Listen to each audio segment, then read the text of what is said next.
Tuesday night here in early February as we get ready to rock and roll with a live watch-along here on College Basketball Coast to Coast and our live platforms on YouTube as well as Twitter/X and Facebook. Great to have you with us. I am merely the somewhat capable host, TJ Rives. My wingman, Jason Powers, will be here in a moment. And through the magic of technology, we're doing something fun with the Creator Sports Network tonight and their agreement with the Mountain West Conference. We're going to watch along a game going on right now in the conference that's important for both teams. Boise State hosting Nevada tonight in the Mountain West, a conference currently being led by Utah State. They look like an NCAA tournament at-large team. Is there one more team from the Mountain West? Is there maybe two more? We're going to discuss that throughout the night. These two teams are still very relevant. It's a rematch game with Nevada having won earlier in the conference season in January against Boise State at home. Now Boise gets the game at their place in Idaho in revenge, and we're ready to go over all of this. Again, thank you for finding us on all the platforms live. Let me call in my wingman. We're a long way from Boise, Idaho, Jason Powers. We're in the Tampa, St. Pete, Clearwater area, although it's been cold for days as if we are in Idaho. Good to be with you, and good to have some fun with this watch-along, including some guests that will join us along the way as the show unfolds here tonight. We are getting to the heart of the college hoops conference schedule. Most everybody's at about the halfway point, if not a game or two past that. So, again, important Mountain West game here, for especially, if you're Nevada, you're 8-3. You want to stay in that top 2 or 3 seeding line as far as getting into the conference tournament. And you make a good point. Is this a 1-bid league, 2-bid, maybe 3? If a team goes on a big run here the next month, we will see. We are going to find out. All right, through the magic of video, why don't we go ahead and do this? The game has actually gotten underway here inside of, I believe it's the it used to be the Taco Bell Arena, and they have a new sponsor now. We'll get that up as Boise State has hit an early three-point shot. Nevada has also hit an early three-point shot. Boise State in the white, Nevada obviously in the dark blue for this rematch game here tonight. Again, Boise comes off of a loss at Grand Canyon back on Friday night. Yep. Meanwhile, for Nevada, they beat Grand Canyon in kind of a miracle fashion that we'll describe in a little bit, a game that went to overtime. They had to make 3 free throws, Jason, in the final second of the game to force overtime at home in Reno.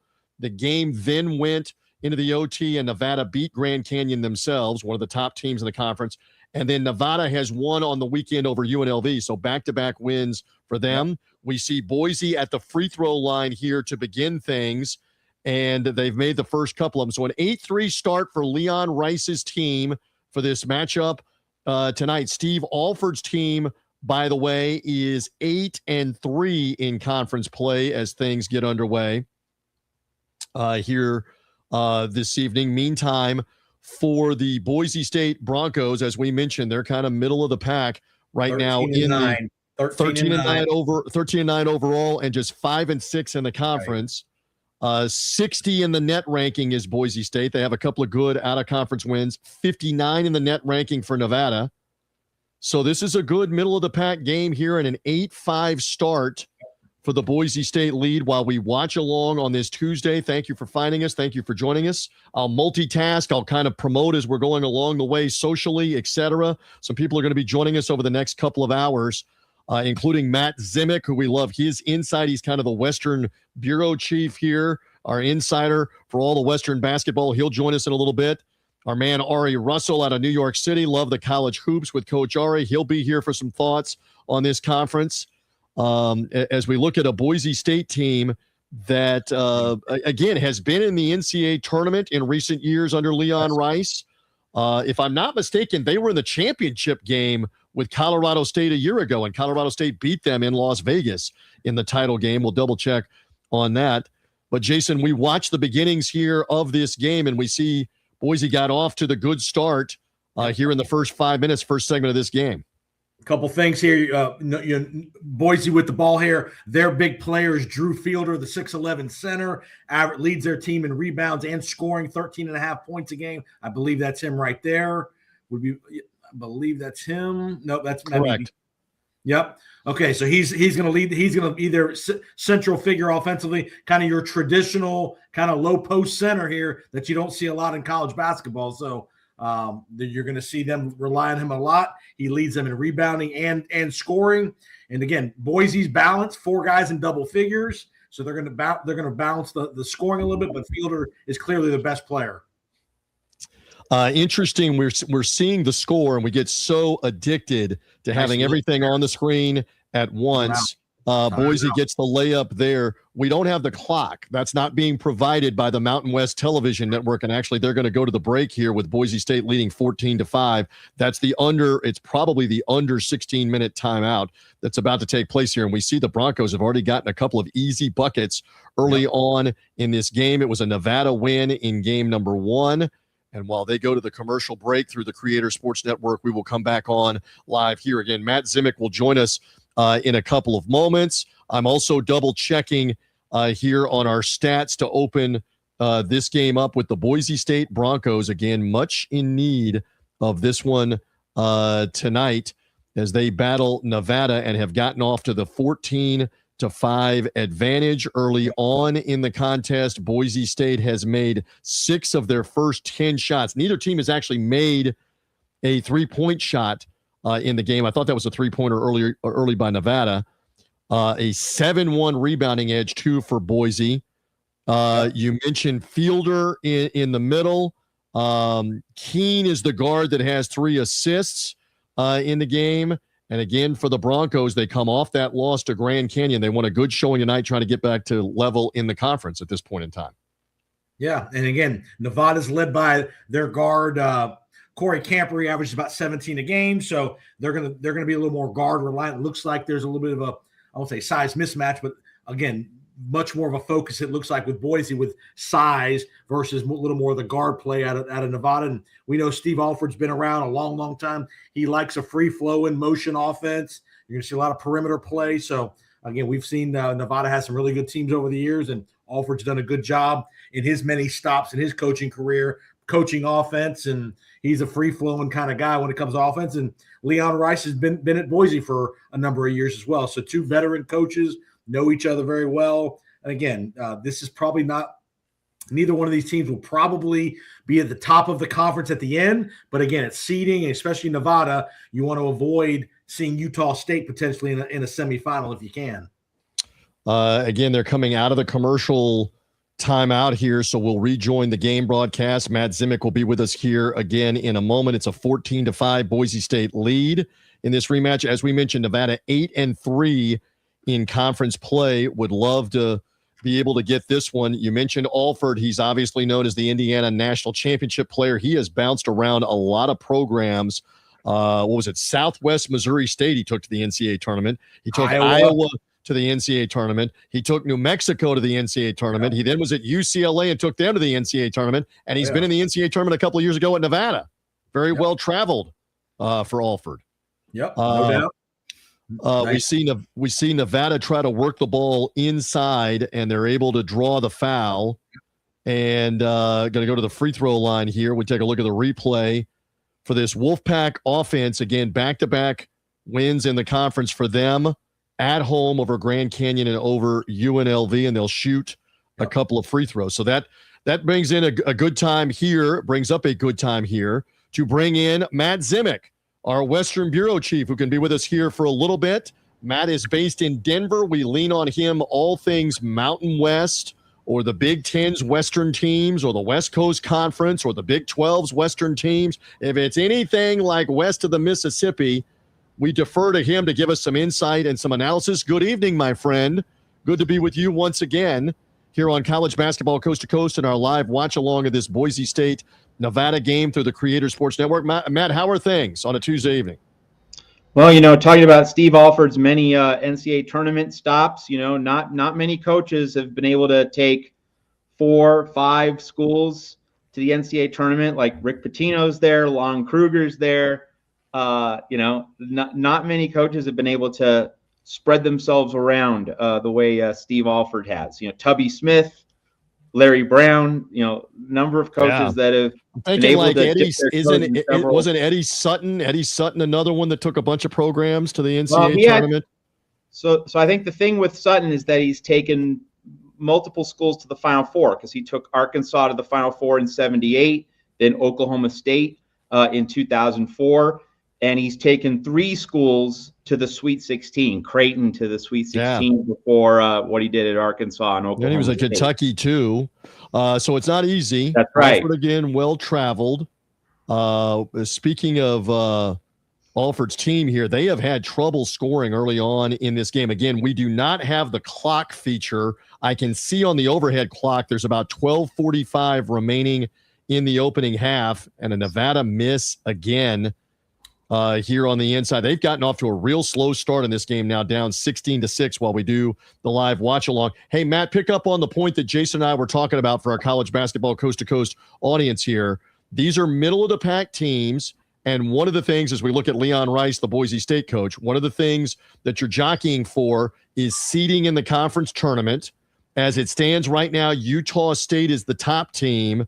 You would be battling here to maybe be in a semifinal against Utah State as either the 4th or the 5th seed, depending. That's part of the intrigue of why we have this game up tonight.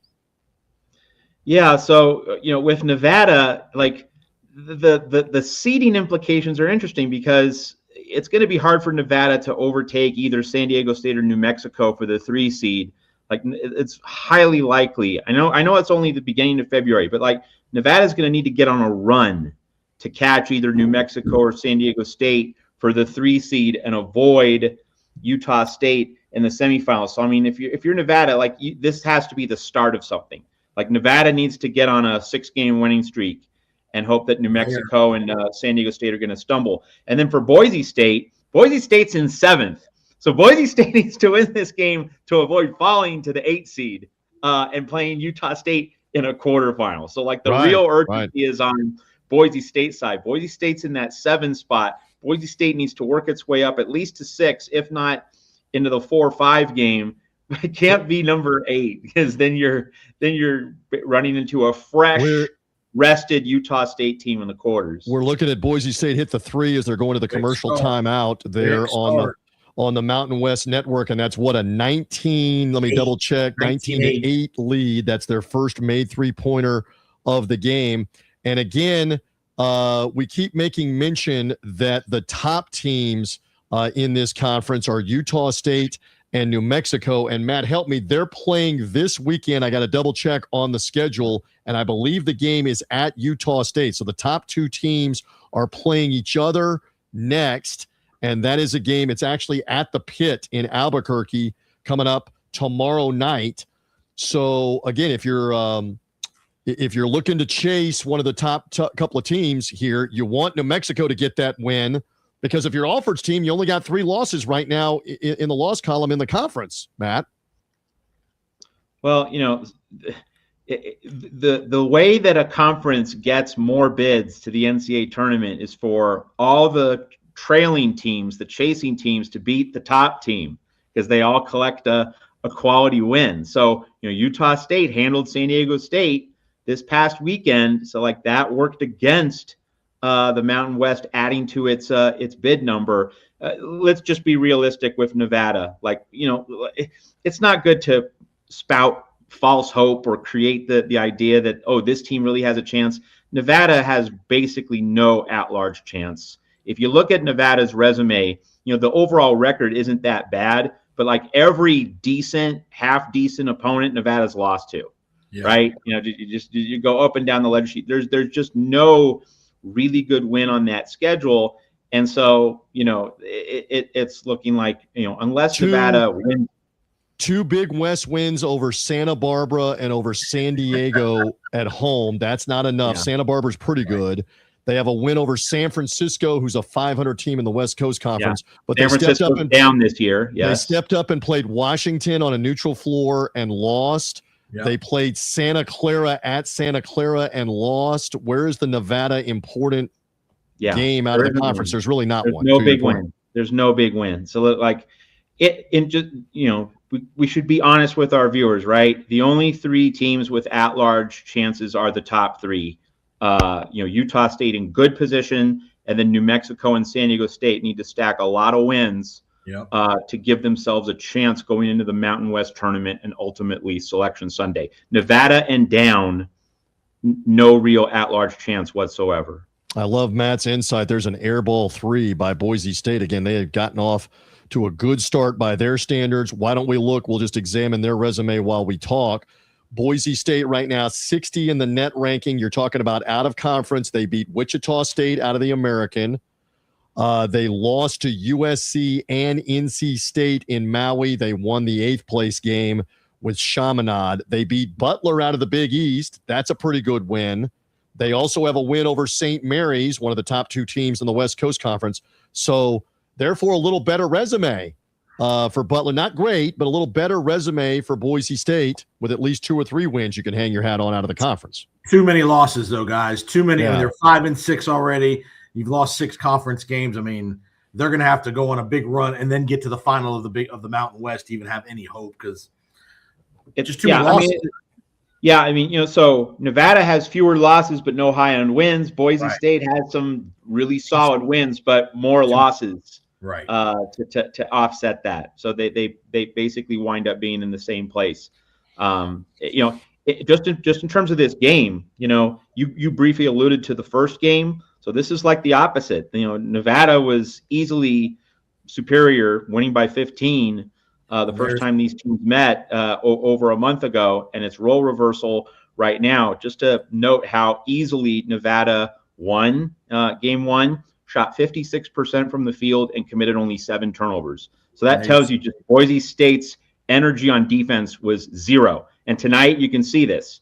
First 10 minutes, Boise State really getting after it on defense. Leon Rice not necessarily peeled some paint in the locker room, but said, hey, we embarrassed ourselves against these guys in Reno. It's time for us to show up. And so far, that's exactly what's happening in Boise. Nice floater there by Nevada on the end. You saw the last possession; they really posted up Fielder, and he just drew a foul there on the low post with Coleman. So Fielder is clearly their go-to low post presence, and they're going to try to feed him as much as they can. Tyler Rollison made that shot a moment ago that the viewers were watching. Rollison is the hero from the Grand Canyon game a week ago, Matt, where he made the 3 free throws in the final second. We joked about this on the Saturday night show where Grand Canyon inexplicably fouled him with a second left. You got to grab him much before that, plus don't let him attempt the 3. He made all 3 free throws with a second left to force the overtime, and eventually Nevada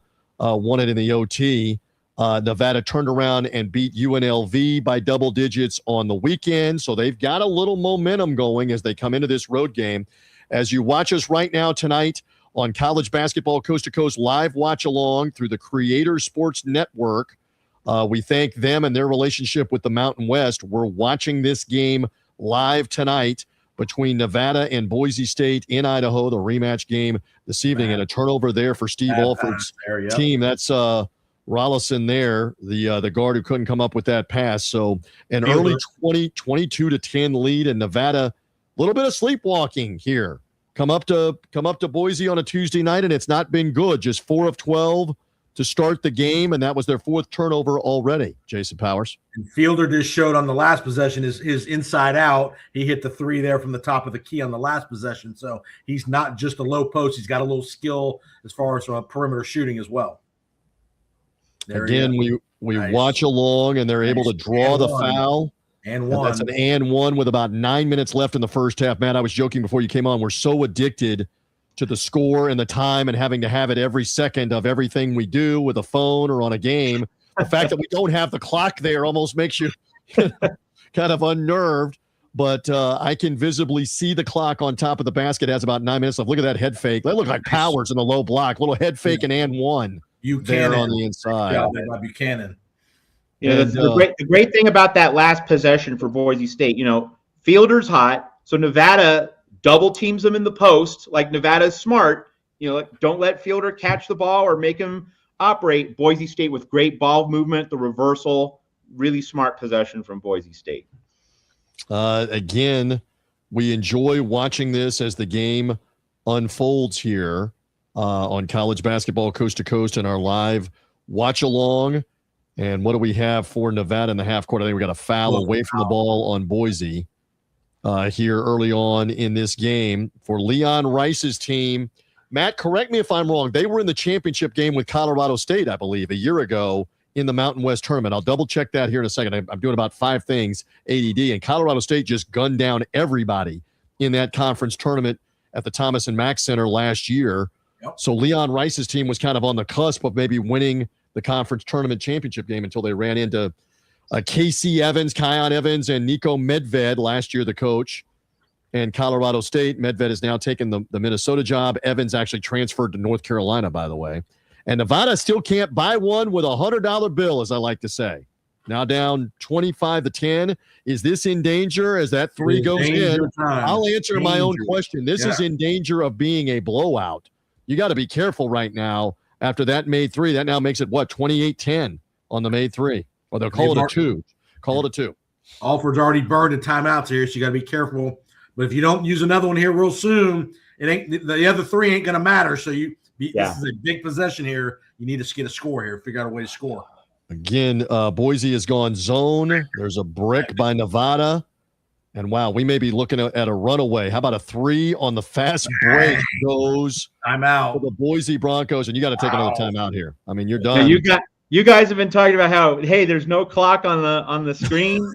All of us were alive in the 1980s when we didn't have clocks and scores on the screen all the time. And just to make one more comparison.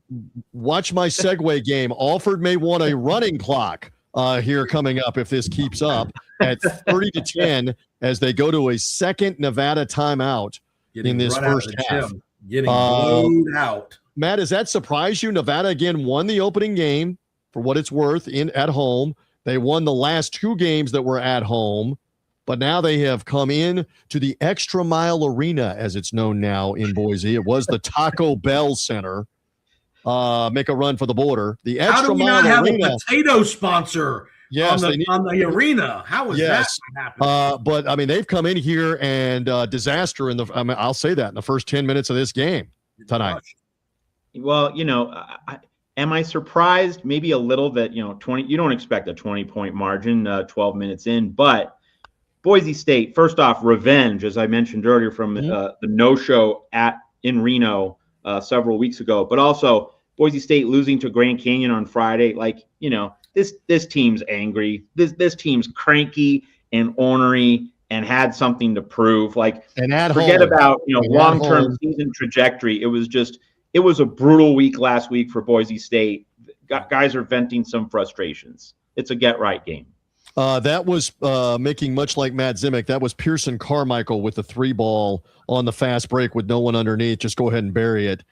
Their third made 3 of the half, and at this stage they lead 30-10 in Mountain West play here tonight. Again, we touched on the game is tomorrow night with Utah State and New Mexico, the top 2 teams. It's at the Pit in Albuquerque. While we have you here, because I know you have to depart soon, that's a fascinating game tomorrow night for the top seed.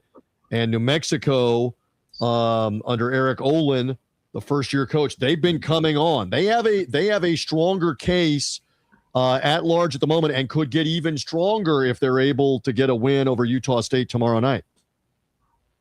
So I think if you're New Mexico, you have to think, hey, this is our Super Bowl. If we're going to make the NCAA tournament as an at-large, and we don't want to go to Vegas for the Mountain West tournament, having to win 3 games in 3 days and get the automatic bid, that Lobo's got to come right tomorrow. They got to get that win because the Mountain West in past seasons, you all know this, right? You know this, TJ and Jason. That the Mountain West had like 5-6 NCAA tournament teams, had really good quality depth.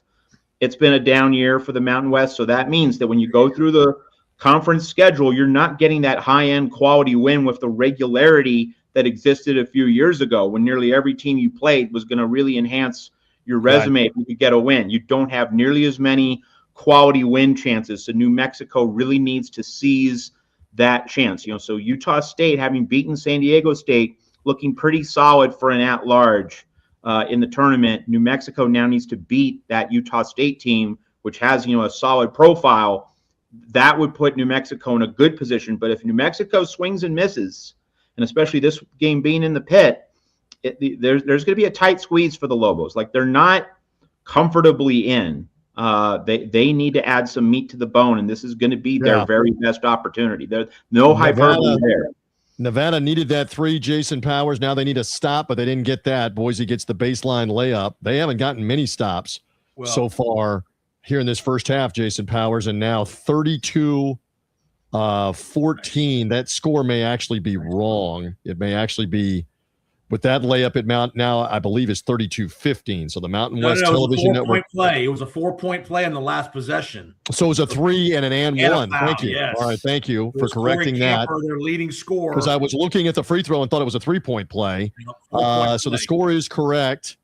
And at least Nevada gets a stop here. I mean, if you're Alford's team, we're now under 8 minutes in the first half. The goal is get this thing back to single digits, right? If you can before halftime. And if you're Nevada, get Corey Camper some more touches. Nice move. Nice spin move off his left shoulder. That's a really nice finish there. Timeout, Boise. Nice job in the last minute and a half of Nevada getting Camper a touch. That's more offense in the last minute and a half than we saw in the first 9 minutes of the game from Alford's team. Right. So and folks, we saw dribble. And sorry, Jason, to interrupt. But we saw Syracuse fall down 32 to North Carolina and then make that a game at the end. So, after seeing that game last night, you can't take got within 10. Yeah, got within 10 at the end. Of course, Hubert Davis took starters out too, which they may have rued that a little bit at Chapel Hill. By the way, it is correct. A year ago, Colorado State and Boise State played in the championship game of the Mountain West Conference tournament. Boise was the 5 seed and had upset top seed New Mexico in the semifinal game, and then Colorado State beat them 68-59. And Kion Evans hit the big 3-pointers, hit like 3 of them down the stretch of the game to help put the game away. So that was a year ago. That was then. We're back to live action here. Let's watch for a moment. Critical for Nevada to get a stop or two and get back in this game. Again, even though you can't really see the score clock, there's 6 minutes left to get the steal. And there's a 3 attempt. Good hustle there. And that ball is out of bounds. I thought off of Nevada. Wow, I thought off of Boise maybe, but I guess not. Boy, if that 3 ball goes in, if you're right back in the thing after being down 30-10. Let's take a look. Was this the correct call on the ball? Watch screen left. I think that's off Boise's number 13. Yeah, I agree. I thought his hand in the middle knocked it out. They won't review that. We should make mention while we watch along on college basketball coast to coast, you can only challenge once in a game. You've got to be very judicious with how you use those challenges. And Steve Alford chose not to use it there in the first half with still 6 minutes left. Boise gets the offensive rebound and reloads here. They had a 20-point lead a moment ago. They're still comfortable here and still gunning 3-pointers. And that's why you keep gunning 3-pointers right there. You can see why these teams are not going to be at-large NCAA tournament teams. They might have just called a technical foul on Keene for the antics towards the bench, and I think they did that. Yeah, they did. He made the 3, and they tee him up. He turned around and gave a gesture to the bench. Watch this. Yep. Yeah. Bam. Can't do that. And the referee. A little Rick Woolen action there. Yeah. Right. Can't do that. So that's going to be 2 in the ball still. They were going to have the ball anyway. That'll also count as a personal foul on Keene. Yeah. And back in the day, this doesn't exist anymore, but Zimic loves this. Jason loves this. Oftentimes when something like that would happen, the coach would just send a quick little message to the player, be here tomorrow at 6 a.m. with one of the assistants. We're gonna take care of you doing that again, especially when it could cost us down the road in a close game and you do something stupid like that. You're going to run for a while in the empty gymnasium at 6 a.m. That's what I mean. He might. That might be a standing thing on that team is you get teed up for a unsportsmanlike foul. You might have to go run a little bit. That's what I'm saying. Meet me tomorrow morning. It won't be meeting him. It'll be meeting a GA. That's what I mean. Meeting the graduate assistant that'll open the gym and make sure that you run for about 15 minutes up and down the stairs and some line drills and whatever. Again, this game's still in danger of getting away from the Wolfpack. They had made a couple of plays to get it down to 14, but if they're not careful here, it's going to be 20 again in a moment for Alford's team. As people are just joining us, we're watching again here live. It's a rematch game. Nevada beat Boise State at home a couple of weeks ago in Reno. Boise off of a loss at Grand Canyon. They have a mutual recent opponent. Nevada beat Grand Canyon in the Mountain West. First year for Grand Canyon in the Mountain West. The former WAC champions. They dominated the Western Athletic Conference. They're now in the Mountain West. Nevada beat them in overtime midweek last week, and then Grand Canyon turned around and beat Boise State Friday night. Nevada's won a couple of games in a row. They're 8-3 in the conference, but they have been getting dusted. Jason Powers, recap for the audience that may just be joining us. Why has Boise State pulled away the way that they have so far in this first half? 58% from the field, 14 of 24, outscoring them 10-2 off the bench. So a little bit of action there, and they've already made 4 threes for Boise. So again, you gotta tighten up that perimeter defense if you're Nevada. Again, Buchanan, leading Boise with 9 points.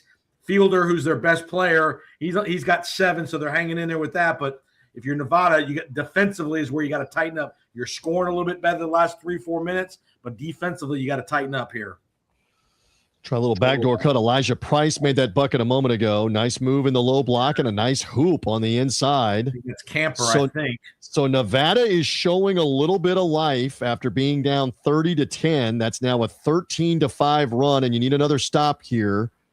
They are coming up under 4 minutes to go to the last media timeout here on a Tuesday night in the Mountain West Conference. We watch along on college basketball coast to coast, and a foul there on Nevada, I think, is going to give us that break here in a couple of moments. So the under 4 minute timeout is coming. As they go to a timeout, we'll come back full screen. Matt, give me a couple of final thoughts here on this conference race. Take us around the conference. Give me a team that you like in the conference, Matt, that's maybe in middle of the pack team, but you think's got some hope. Well, I don't really have a whole lot of confidence in the middle of the pack teams. Like this is a maximum 3-bid league, and for Nevada probably going to be in the 4-5 game. It's going to be all about getting hot for that weekend at the Thomas and Mack Center in Las Vegas. Like you can see why these teams are middle of the pack, and obviously Nevada a little bit ahead of Boise State in the standings, but you can see why these teams aren't in that top tier. Not very attentive on defense. Like Boise State's really lost focus on defense the past several minutes, letting Nevada get into the paint very easily. Nevada not very attentive in blocking out, just doing a lot of standing and ball watching. Boise State's hustling to the glass. 15-6 for Boise State rebounding. A big reason why Boise State has the double-digit lead. So you can see why these teams aren't quite there. And there's no team in the lower reaches of the Mountain West that I'm thinking, oh, this team could get hot. I'm just not seeing it. San Diego State took the loss to Utah State on the weekend. They are still 9-2 in the conference. They're kind of iffy on the out-of-conference wins. Yeah. But currently they are 45 in the net. San Diego State here playing Wyoming later tonight, who they should beat easily at home, should. Then they play at Air Force, who's awful. So that should be 2, I'm saying this, San Diego State wins to get them now to 11-2 if they get there. And we mentioned Grand Canyon's probably that middle team. They're 7-3 right now, and Grand Canyon's playing Air Force tonight. Up 20. Up 20 with 2 minutes left in the half. Yeah, they should destroy them because Air Force is terrible. Their coach is on a leave for verbal abuse, which is hard to do at a military academy.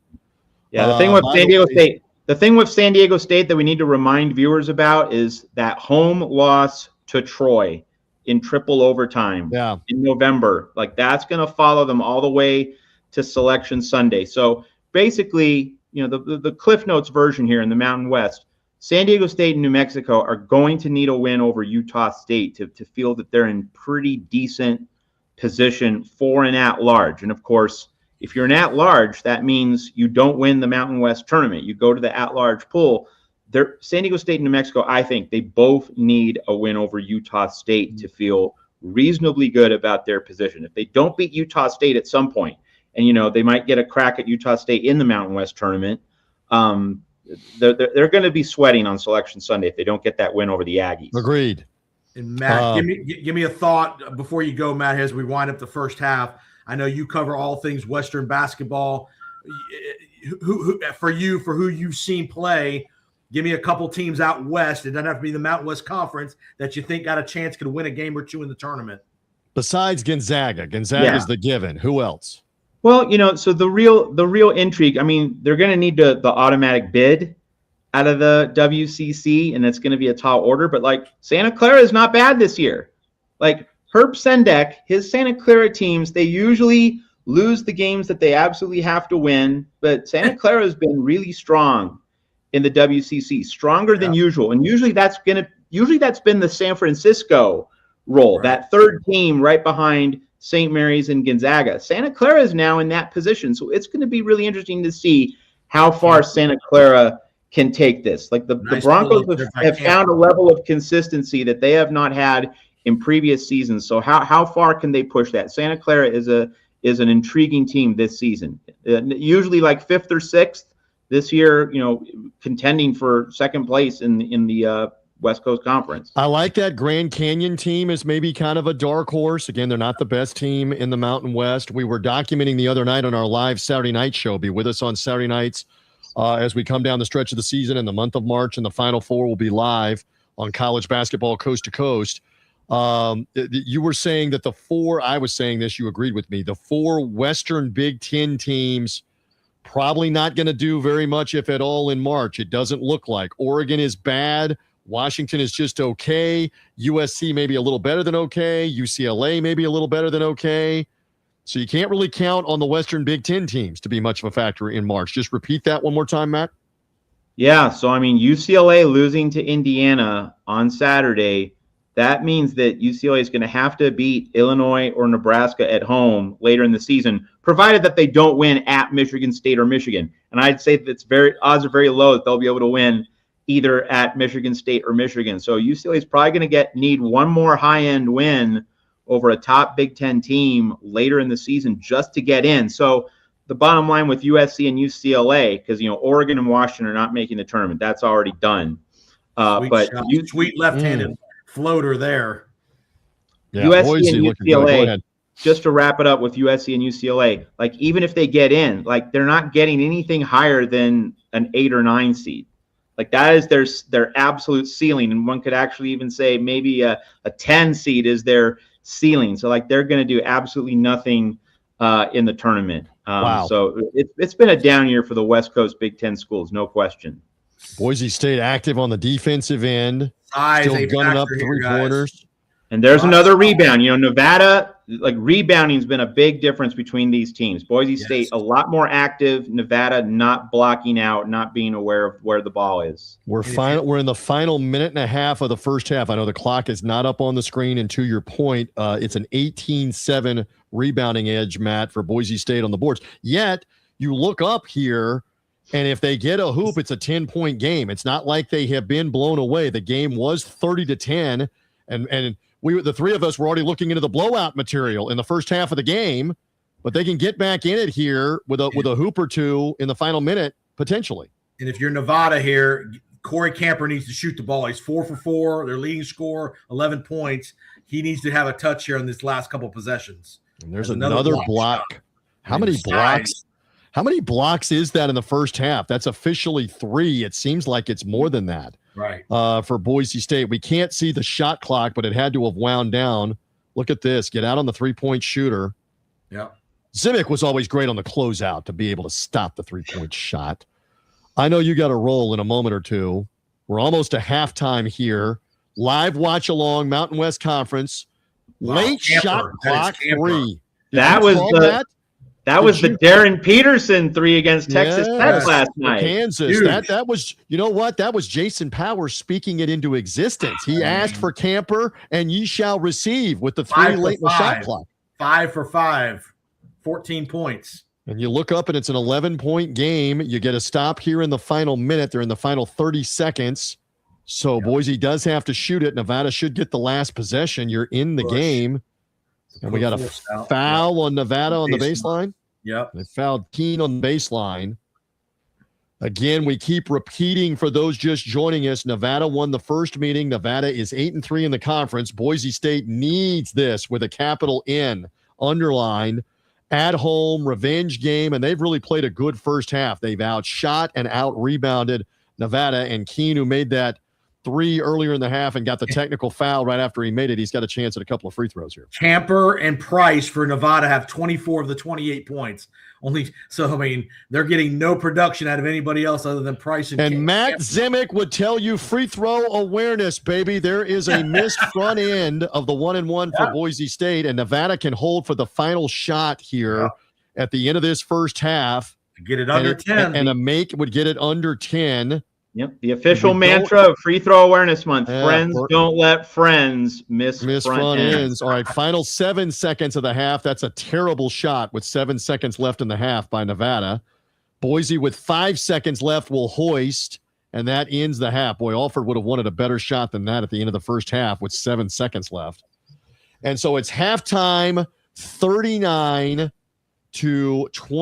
an 11-point halftime lead for the homestanding Broncos. Matt you Zimick. Will take that, guys, from where you were at the first 5 minutes of this game. Relative, 6 minutes, you will take that 11 down all Matt day. Zimick does a great job, again, helping us out here. He is our Western insider.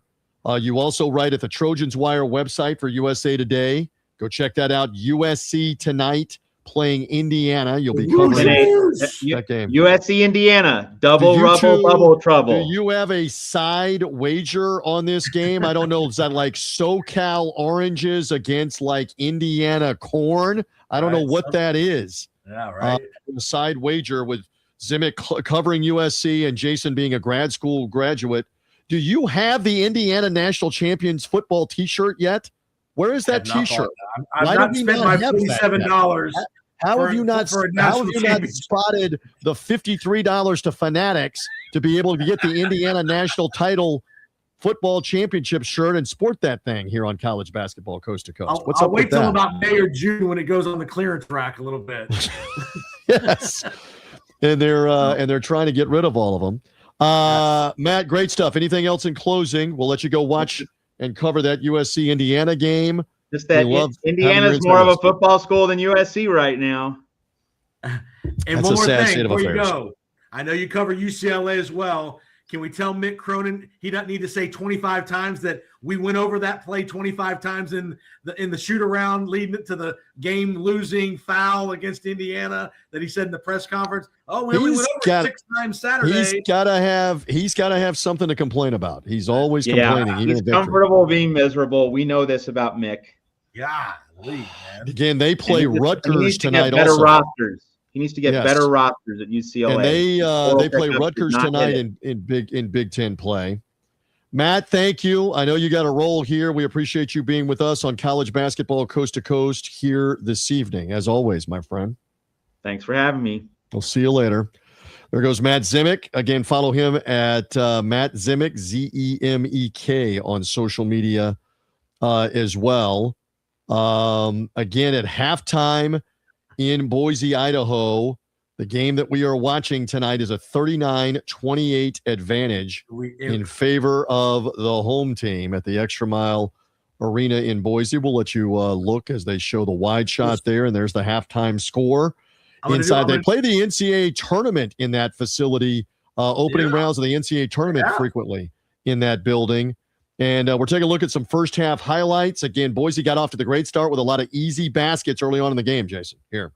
No doubt. The size inside, they hit some threes. Again, they were killing them on the boards in the first 10, 12 minutes. You see the corner three there. Fielding has actually not been a huge factor for them. They've, like we talked about, 4 guys average double digits in scoring, so they do balance out the scoring. It's not all Fielder. Again, you saw the three-pointer. You saw Keene make the three and get the technical foul. Nice floater there with the left hand. I got an update for you, Mr. Rives. Go ahead. What update do you have? We still have an undefeated team in the MAC. They survived tonight. They got out of Buffalo with a 2-point win to keep the Miami undefeated season going. Miami of Ohio did get the win in the Mid-America Conference. We're watching Corey Camper in this game. He kept Nevada in it after they were down 30-10. We see him making some shots, including that catch and release 3. So he's the one reason why they've stayed in the game here tonight. There's the first half stats. And you can see rebounding that you're shooting 50%. You're out rebounding the opponent 19-9. You're probably going to be in good shape at home. That tells you a lot. You're probably plus 3 or 4 in blocks as well. That we've seen at least 3 or 4 blocks. So again, turnovers. I mean, again, Nevada's not turning it over much, but you got to get good shots every time down the court here. In a game that you're outmanned as far as height wise, you gotta again motion offense that Steve Alford believes in. And again, if you're down 11 from where they were at the 8-minute mark, you're happy, but you got to play a little better in the second half here. We are live here tonight. You did just make mention that the only 2 unbeaten teams are Arizona and Miami of Ohio. They defeated Buffalo tonight in a narrow win, 73-71. Nip and tuck game the entire way. Give them credit. No Mid-America team has ever been 20-0, much less 23-0. But we keep saying this. They do not have really an at-large resume. They don't have a quality win outside the conference, and the MAC is not good enough right now to help them game in and game out metrically. So you got to keep winning and make sure you get the automatic bid. Be your own selection committee, as we like to say. I think they have a 1-game buffer. I think they could lose one. And I don't think it matters if they don't get the automatic bid. I think they will be excluded. I think the committee has long said you got to test yourselves. They did not. You got to beat people, including out of the conference. They did not. So it's not good enough to just be in a mid-major, much less a small major, and win all of your games anymore and not win important games and not get the at-large bid and still get in. So I think they would get the benefit of the doubt. If they had a 1 loss, even if they were losing the semifinals of their tournament, I think they would have the buffer of a 1 loss, because that would be a national outcry of why Miami's not in that tournament. And I know their schedule ain't great and that conference ain't great, but a 1 loss, when you go 31-1 or whatever the record ends up being, they're going to figure out a way to put them in the tournament. Even if they have to put them in Dayton, they're getting in the tournament, I think. We thank you for finding us. However you have done so, make sure if you're seeing us on YouTube, know that we're part of the College Basketball Coast to Coast Twitter handle. Find us also on the TuneIn channel, College Basketball Coast to Coast, streaming there. Find us on Facebook as well. Love it. And you and I will be in the building in Las Vegas at the Thomas and Mack Center. God willing. We still got like 5 weeks to go, but when March gets here, you and I are headed west for the Mountain West Conference championship weekend, and the men's title game will stream on TuneIn on the College Basketball Coast to Coast channel. Live and exclusively. We're looking forward to that. We worked the game 2 years ago when New Mexico finished off 4 wins in 4 days to win the title game that night over San Diego State. We mentioned a year ago we were not there. It was Colorado State that ended up beating Boise State in the title game. And Colorado State, I believe, won the last 7 games or the last 8 games, regular season and the tournament, and then knocked off my Memphis Tigers in the 12-5 game in the NCAA tournament. So the Mountain West has done some damage in the past. Of course, San Diego State famously in the Final Four back a couple of years ago, 3 years ago now. Lamont Butler hitting the game-winning 3-point shot for the semifinal win over Florida Atlantic. They got all the way to the title game before Connecticut beat them. So the Mountain West, they've had some interesting teams. Now, what is also further compelling is these teams are leaving. Boise State leaving, San Diego State leaving, Utah State leaving to the newly reconstituted Pac-12. Lawsuits still flying back and forth between the Pac-12 and the Mountain West. Lawyers getting paid. Getting paid. Those schools are looking to leave, so this is the last go-around to have that group of schools still in the conference before they leave for football, basketball, and all the other sports. Mountain West will welcome UTEP and Hawaii back in. Hawaii's been a football member, but Hawaii will come back in as a full sports member, including basketball, for next year, out of the Big West for everything but football. They'll be a full member. UTEP will also join the Mountain West, and we'll see who else they might add as well. Again, we have the live watch along going tonight here on College Basketball Coast to Coast, as the Creator Sports Network gives us permission when the game resumes here to show you the Mountain West television network broadcast of Boise State and Nevada, a first half lead of 11, 39-28 in favor of Boise State tonight. Buchanan leading Boise State with 9 in the game, and 14 for Corey Camper of the Wolfpack. He is really the only reason why they stayed in the game. We'll repeat again because we've had audience join us here in the last 10 minutes, last 5-10 minutes, etc. Camper's the only reason why this thing did not become worse. It was 30-10, could have been a lot worse. And then I believe it was a 13-5 run where Camper made a couple of good shots. Yep, 4-point play. Jason Powers play. And kind of got them back in the game. Yeah, they played a little better defense the last 7 minutes. They were down 20. They've chipped away, a couple turnovers by Boise. Again, Camper made some shots. Price made a couple shots. So they're back within 11 in striking distance. So again, they need more balance on offense because you're not going to be able to live with Price and Camper having to deliver 65 points tonight. But you need some help there. They're getting beat on the boards. They're getting beat on the bench scoring. So again, important 20 minutes here for Alford to try to get a little more balance going through that offense. Again, I'll look at the box score here while we have a moment, and balance from Leon Rice's team, kind of an underrated coach in the West, because everybody talks about Mark Few and Gonzaga, or they might mention Mick Cronin and UCLA, rightfully so. He had UCLA in a Final Four at one point. They might talk up Bryce Drew, who's taken multiple teams to the NCAA tournament. We were talking about that before with Alford. Bryce Drew's been in the NCAA tournament with Val Paraiso, been in the NCAA tournament with Vanderbilt, been in the NCAA tournament again with Grand Canyon. And a lot of people believe he may be on the move coming up to a bigger job. I don't know, because they may choose now that they move up in the Mountain West. Mountain West added a new TV deal today, a new 6-year TV deal, by the way, for them, that includes network on CBS, network on Fox and Fox Sports 1.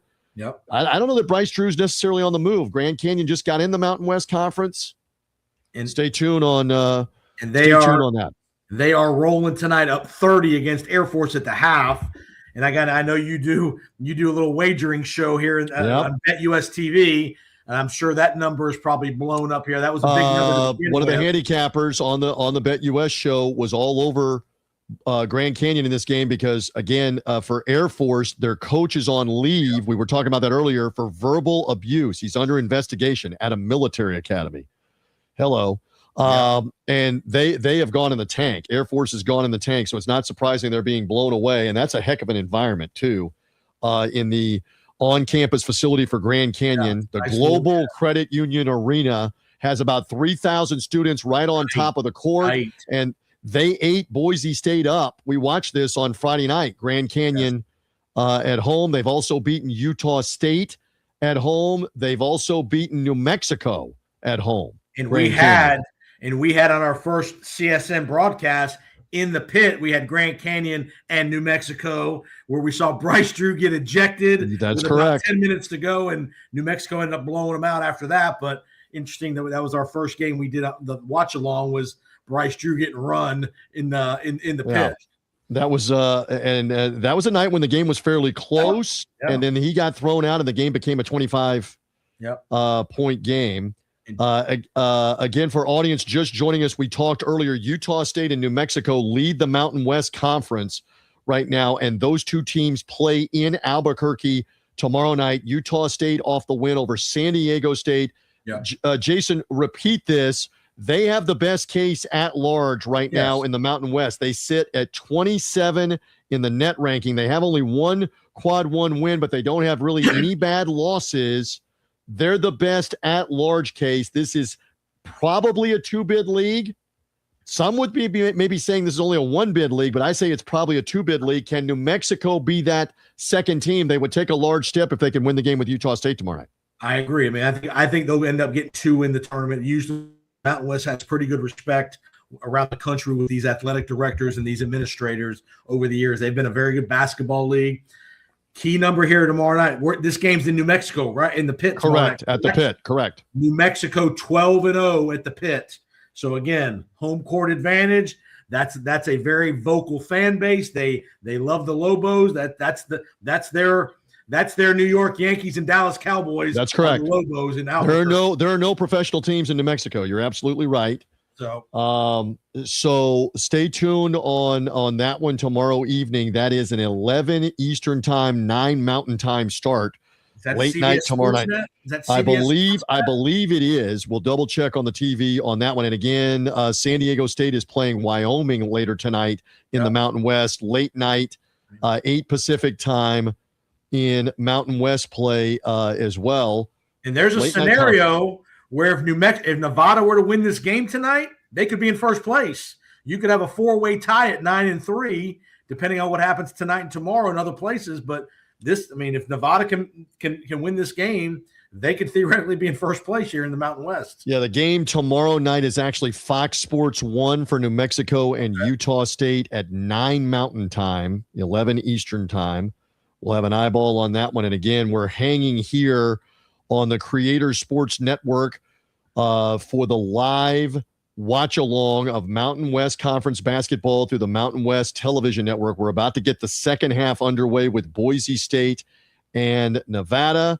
I'm just looking at the box score for Leon Rice's team. And in the opening half, Javen Buchanan again with 9, 7 for Fielder, who we were talking about, the low post presence. They shot just 4 of 14 from 3-point range. However, they were 11 of 15 from 2 from in close. That's a big reason why Boise's winning. Another big reason why they're winning 19-9 on the glass in the first half. And with a losing record, Jason Powers at 5-6 in the conference, they're trying to level the record here, get to 6-6. And we keep talking about jockeying for position right now in the Mountain West Conference tournament, trying to stay away from maybe Utah State. If Boise were to lose this game, they're hovering somewhere around the 8th seed. You would be playing Utah State in the opening game of the tournament in the Mountain West tournament. As we get the second half of the game underway, we're back to it on the live watch along. Under 10. And right away, Nevada gets an opening hoop. I'm going to double check here. Was that Camper again off the opening? That may have been Price. Possession. That might have been Price. But Nevada in the dark blue. Boise State has the ball in the home white. Comer. That was Comer with the bucket there. First half minute of the game here of the second half, and Nevada gets a steal again. For the audience that may just be tuning in, this game was 30-10, about 7 or 8 minutes into the game. And now, that 3-ball rims out, but you get the putback. Now you look up, it's a 7-point game. You're right back in the game if you're Steve Alford's team. Absolutely. And Camper continues to show why he's their leading scorer, averaging 17 a game. He's up to 16 points, shooting 6 for 7 from the field. But again, if you're Boise, you can't get lazy here. There you go. Hit the 3. Buchanan, I believe. Buchanan right back with the 3-point shot. I was just about to say they knew we were doing the watch along on college basketball coast to coast, that we got to get Nevada back in the game so we have some interest in the game to talk about. So the advantage is 42 to 32, and there's a turnover, 6th one of the night for Nevada.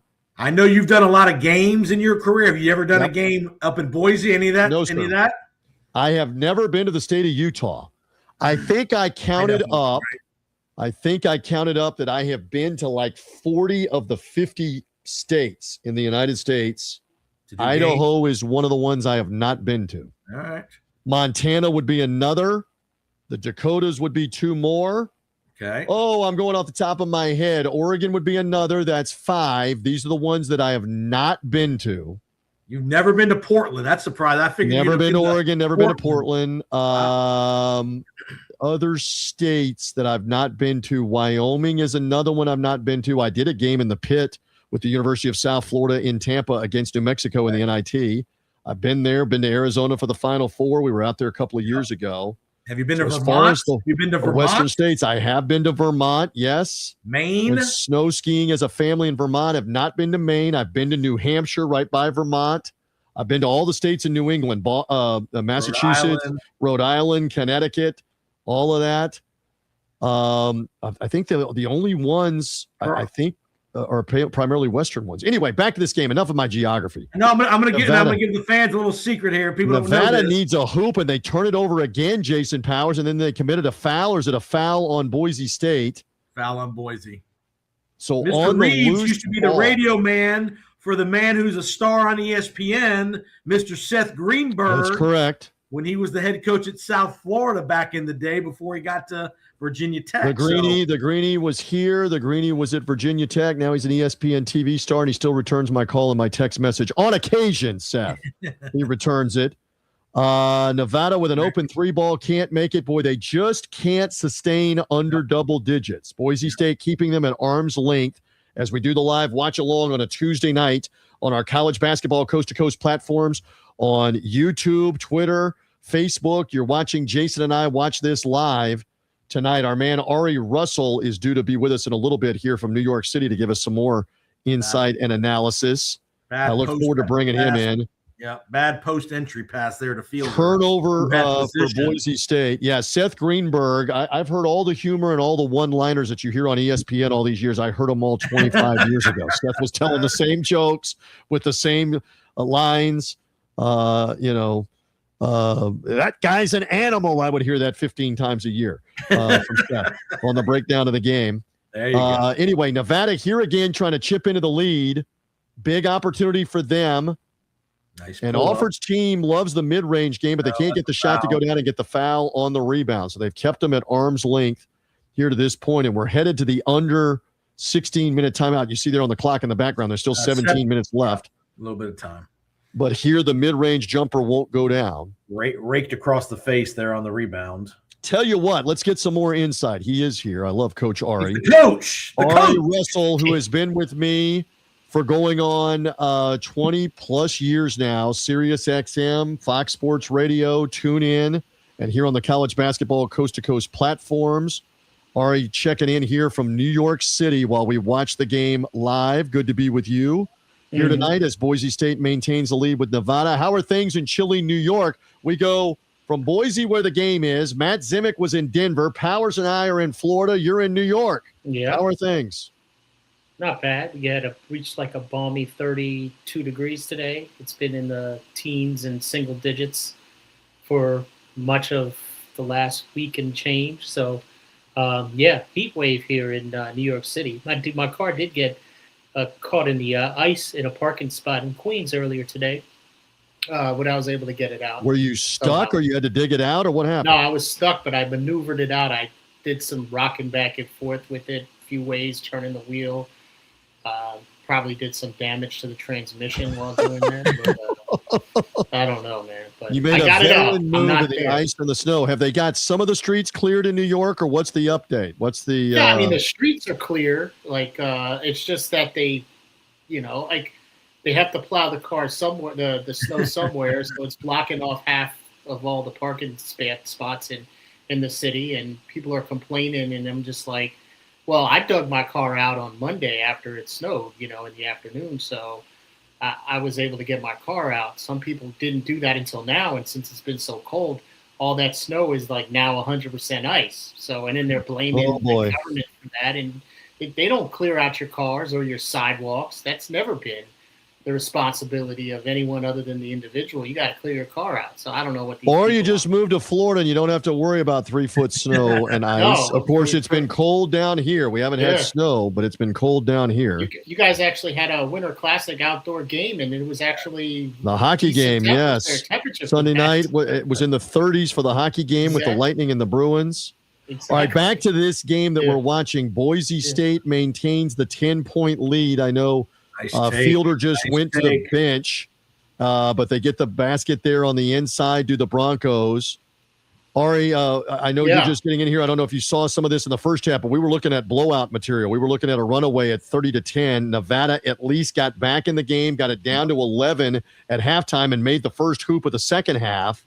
Yeah, so it looked like we had some decent action. They brought it within 7, but now it's back up to 12. In order for Nevada, I mean. Look, we talked about it the last broadcast we had as far as the difficulties in this conference to win on the road. We saw it, obviously. Utah State caught an L, which when they shouldn't have. And now we're seeing Nevada struggle. Look, Nevada's right there. This is a tight league as we expected it to be. You have a two-way tie for first place. I think you have it's a three-way tie for first place. And you've got Nevada and you've got Grand Canyon. They're all right there. So this is a very important game for Nevada tonight to try to serve basically to keep ahead of Grand Canyon, because right now they have a half-game lead in the win column over Grand Canyon. They're 8-3 in conference. So they want to make sure they stay in that fourth spot. Only a game out behind the teams in first place with Utah State, New Mexico, and San Diego all tied. For a guy that's been in a lot of arenas over the years, tell the audience and give the audience a sense of home court advantage is a real thing. Yeah, it's not just shooting in your own rim. There's just the atmosphere and the lighting, just the different things that go into home court advantage. Yeah, I mean, there's a lot of elements to it. It's not just the lighting; it's the travel. Getting to a place where the locker room setup is like, what you're dealing with the crowd noises, the different elements and variables of the floor that you're playing in. The team that is a home team plays there, usually 17, 18 times in a season, where a visiting team will only play there once or twice, depending on the conference. So, obviously understanding kind of what the rims are like too. There's a lot of little variables that give every team that plays at home that advantage, obviously, but not only just that with the crowd. Boise State is one of those places. Like I said, in this conference, playing on the road is very difficult. So, I'm not shocked that Nevada is behind in this one. Boise State, competitive team, even though it's not, particularly full in the arena there. It's still a tough place to play. I mean, Boise, Idaho isn't exactly a hop, skip, and a jump from Reno. So, right. So it's not that far, but it's not a hop, skip, and a jump. So it's quite the distance, and Idaho is a remote area. So there's a lot that plays into it. So, this is I'm not shocked. I'm a little shocked at obviously the score differential at this point being 12, but I'm not particularly shocked that Nevada is falling behind. They have their work cut out for them, and we'll see what they do. They need to really cut this lead down for the 12th. I think they need to get it into single digits. They need to get it to around 8 or 9 by the next timeout, the under 12 timeout, I think, in order for them to have a shot. Elijah Price is at the foul line. He missed the first of the two here. Got to hit your free throws. This was a 20-point deficit at 30-10 in the first half, and he boulders both of them, and they do not get the loose ball. They call a foul. They have a foul on Boise. They got a foul on Boise on the loose ball. So Nevada kind of hanging around. Nevada did win the first matchup. We keep repeating that. Back a couple of weeks ago by double figures. Nevada has won their last 2 games at home. Boise off a loss Friday night at Grand Canyon. Boise in a get-right spot here with revenge. So let's see if they can get it. We're watching the replay on the foul call. What do you think of that foul call, Powers? I mean, it's close. You usually defend the officials to the death. I don't know that I saw a whole lot there. Well, usually when contact creates a guy to fall to the ground, they're more likely to call on a loose ball. And back to your point, Ari, on home court advantage, one thing, and maybe they're not allowed to do this, but I'm surprised we know Boise in football has the blue turf.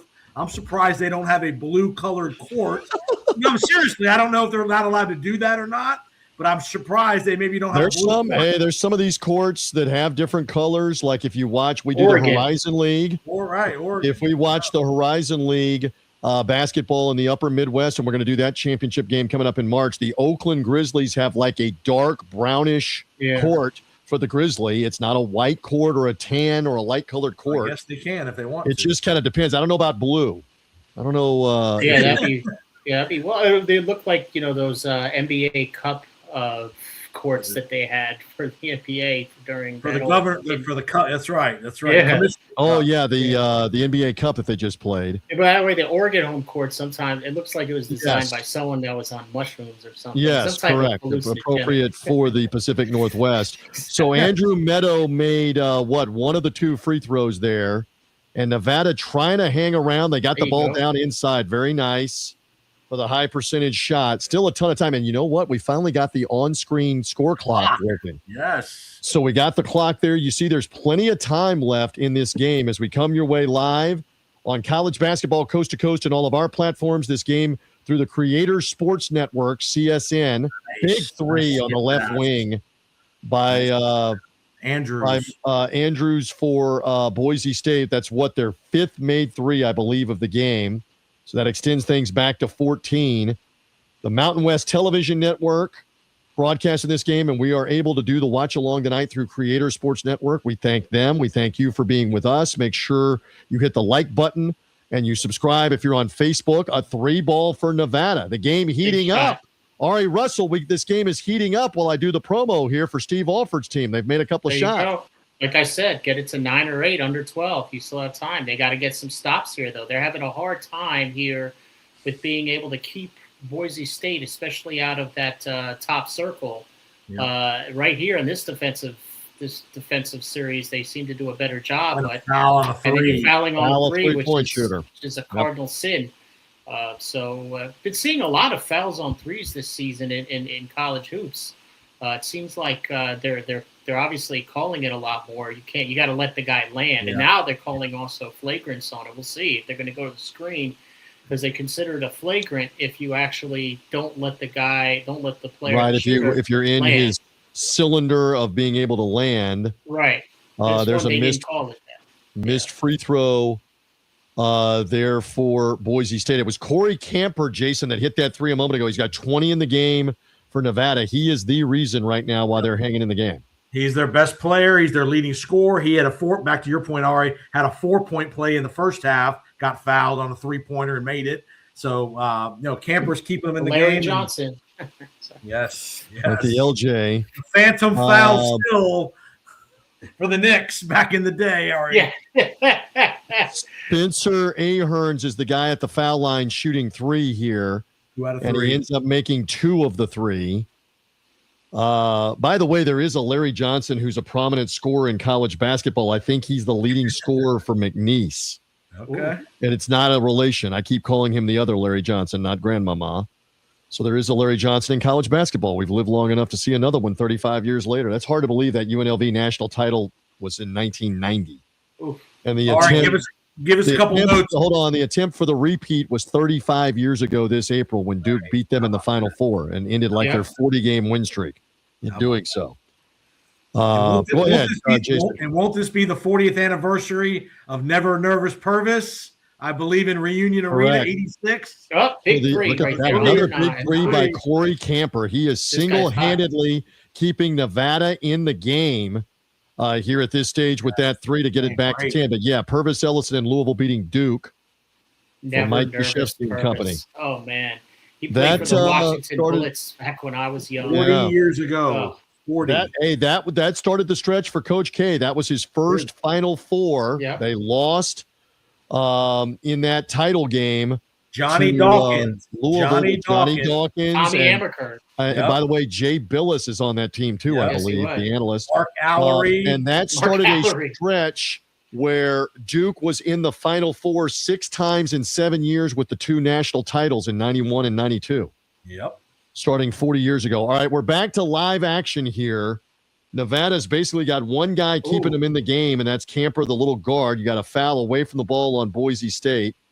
Yeah. And still a 12-point game, ton of time left. Pretty good crowd on a cold Tuesday night. Not a lot else to do in Boise, Idaho. You were mentioning before about New Mexico not having professional teams. Obviously, this is the team in Idaho, Boise State football and basketball. Yep.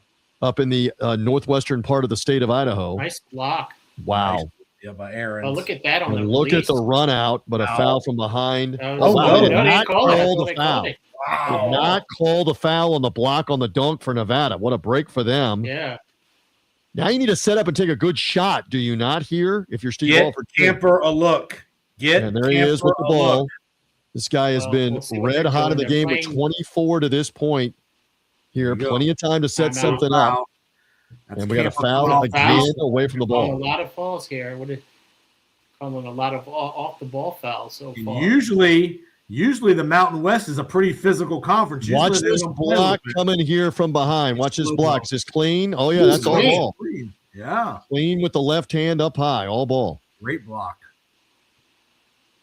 And then Camper comes back the other way on the good block there. You're going to see the block again. Watch the defender coming right through the middle. Oh, that's nothing but ball. That's great hustle right there. Great hustle. Again, they could have knuckled under earlier in this game. They missed there and another foul. We got a foul fest going on in the Mountain West on a Tuesday night. Yeah, they're calling it a little loose. They're calling it, a little tight. A little tight, rather. I'm not a fan of that. I like the physical play. I watch it and I feel like it slows the pace down when you start calling. You have to call some foul. You got to call fouls. I get it, but sometimes there's contact, and when they decide to call it all the time, I just feel like it kind of slows the pace of the game down unnecessarily. As long as you're consistent with it on both sides, oftentimes they're not. Yeah. But unfortunately, games get bogged down now with too many foul calls. I wanted to, while we're in a timeout, we're in the under 12-minute timeout, still an arm's length lead for Boise State. I wanted to ask you about the Big East that is in your area. Obviously, UConn tonight demolished Xavier. The game began 16-2, and Richard Pitino, the son of, and his team could have gone and gotten on the bus. They got blown away. 92-60 was the final tonight. So that's the tune-up for UConn to play St. John's at the Garden on Friday night. UConn has now won, 18 games in a row? I believe it is 18 in a row for them. Last loss was Arizona. St. John's did defeat DePaul tonight, barely. 60. Well, actually, they pulled away at the end, 68-56. That was a two-possession game late in the game. Yep. St. John's wins it. So this is at the Garden Friday night. Ari, share with the audience on college basketball coast to coast while we're in a commercial here. That one is going to be a tough ticket, UConn St. John's. Oh, heck yeah. Absolutely. Look, this is the two top teams by far in the conference right now, dominating the conference, as expected kind of going in. Like I mentioned before, it looks like for St. John's, Ejiofor has kind of really settled into the new layout. Hopkins tonight had a big game. He's obviously the one of the major transfers that they had over. I think he was a preseason conference all-conference first teamer, and he had a all-conference game tonight, 15-6. So I'm looking at Ejiofor, looking at Mitchell, Hopkins. Sellers has also had a pretty good year this year, and then Jackson without the dreads. I think ever since he cut his dreads, he's been playing a lot better. So it's going to be a heck of a showdown there. That'll be a great game Friday night. Pitino's team has now won 8 in a row themselves. Yeah. While UConn has 18 straight. By the way, let's reset here with Boise State leading by 12. We're back underway, live action. The Broncos get it down low and score again. And one out of the timeout. Parolin got that layup. The killer there. Currently, Buchanan leading Boise State. Javen Buchanan with 12. 11 for Dylan Andrews. Fielders had kind of a quiet game with 7, but they get the and one out of the timeout. You look up, and they're a free throw away, and they get it, and it's back up now to a 57-42 lead. Excellent bounce pass there on the pick and roll there to set up the reverse layup there. I think we're all in agreement. If Nevada's going to get it done, they've got to make a move right now. Put some kind of run together here over the next 4 or 5 minutes of the game. It's not completely over if they don't, but it's probably over. Right? Yeah. Well, like I said, I thought that they needed to get under 10 at the 12-minute, point. There's another block shot. And they're just not getting it done on the offensive side. The defensive side, obviously, they're struggling as well. We saw that with the last game that we did on this with Grand Canyon defensively as well. Grand Canyon just was not able to do it defensively, but they seem to play much better defense since then. Is it a cause of concern tonight for Nevada? Yes, even though he just hit a big shot right there. Guess who? Corey Camper again, who is going off tonight, Jason Powers. Here's the problem with Nevada. Corey Camper with 27 out of the 45. Yeah. One other guy has 12. So Camper and Price have 39 out of the 45. The only two people scoring. Where Boise has 5 guys who got at least 7. So yeah, balance. Yeah. That's a big a couple guys off the bench too have produced for Boise tonight. So Boise definitely spreading the wealth a lot more and looking a lot better. On both Get sides to the rim and one. And that's going to be the bucket by Comer. Comer going to the hoop. And again, we just right on cue. You got the 3-pointer. Now you got a chance at an and one and a quick 6 points. And you're right where you want to be. Yeah. I'll say this. I'll say this for the audience that may be just hanging out with us. This game was 30-10. Powers and I were kind of looking at each other and smirking like, oh, God, we picked a real winner tonight to be doing a watch-along. You got to give Steve Alford's team a lot of credit. On the road at Boise, this could have been a 25 or 30-point blowout loss easily, and right now it is not. It is a 9-point game with 10 and a half to go here. We need stops, obviously. We'll watch on the ball. We'll watch. And Boise's done a good job of getting inside and getting hoops, and we got an over-the-back foul on the Broncos on the rebound. So a nice job there defensively. Boise, by the way, now with 6 blocks in the game as a team. Kind of been tough sledding on the inside. Let's look at the replay here. A lot of contact there with no foul. And then we get a foul on the rebound. And a key element here, Nevada's in the bonus, shooting the rest of the way. Every foul, they're already in the bonus, so we're shooting free throws here to get to 7.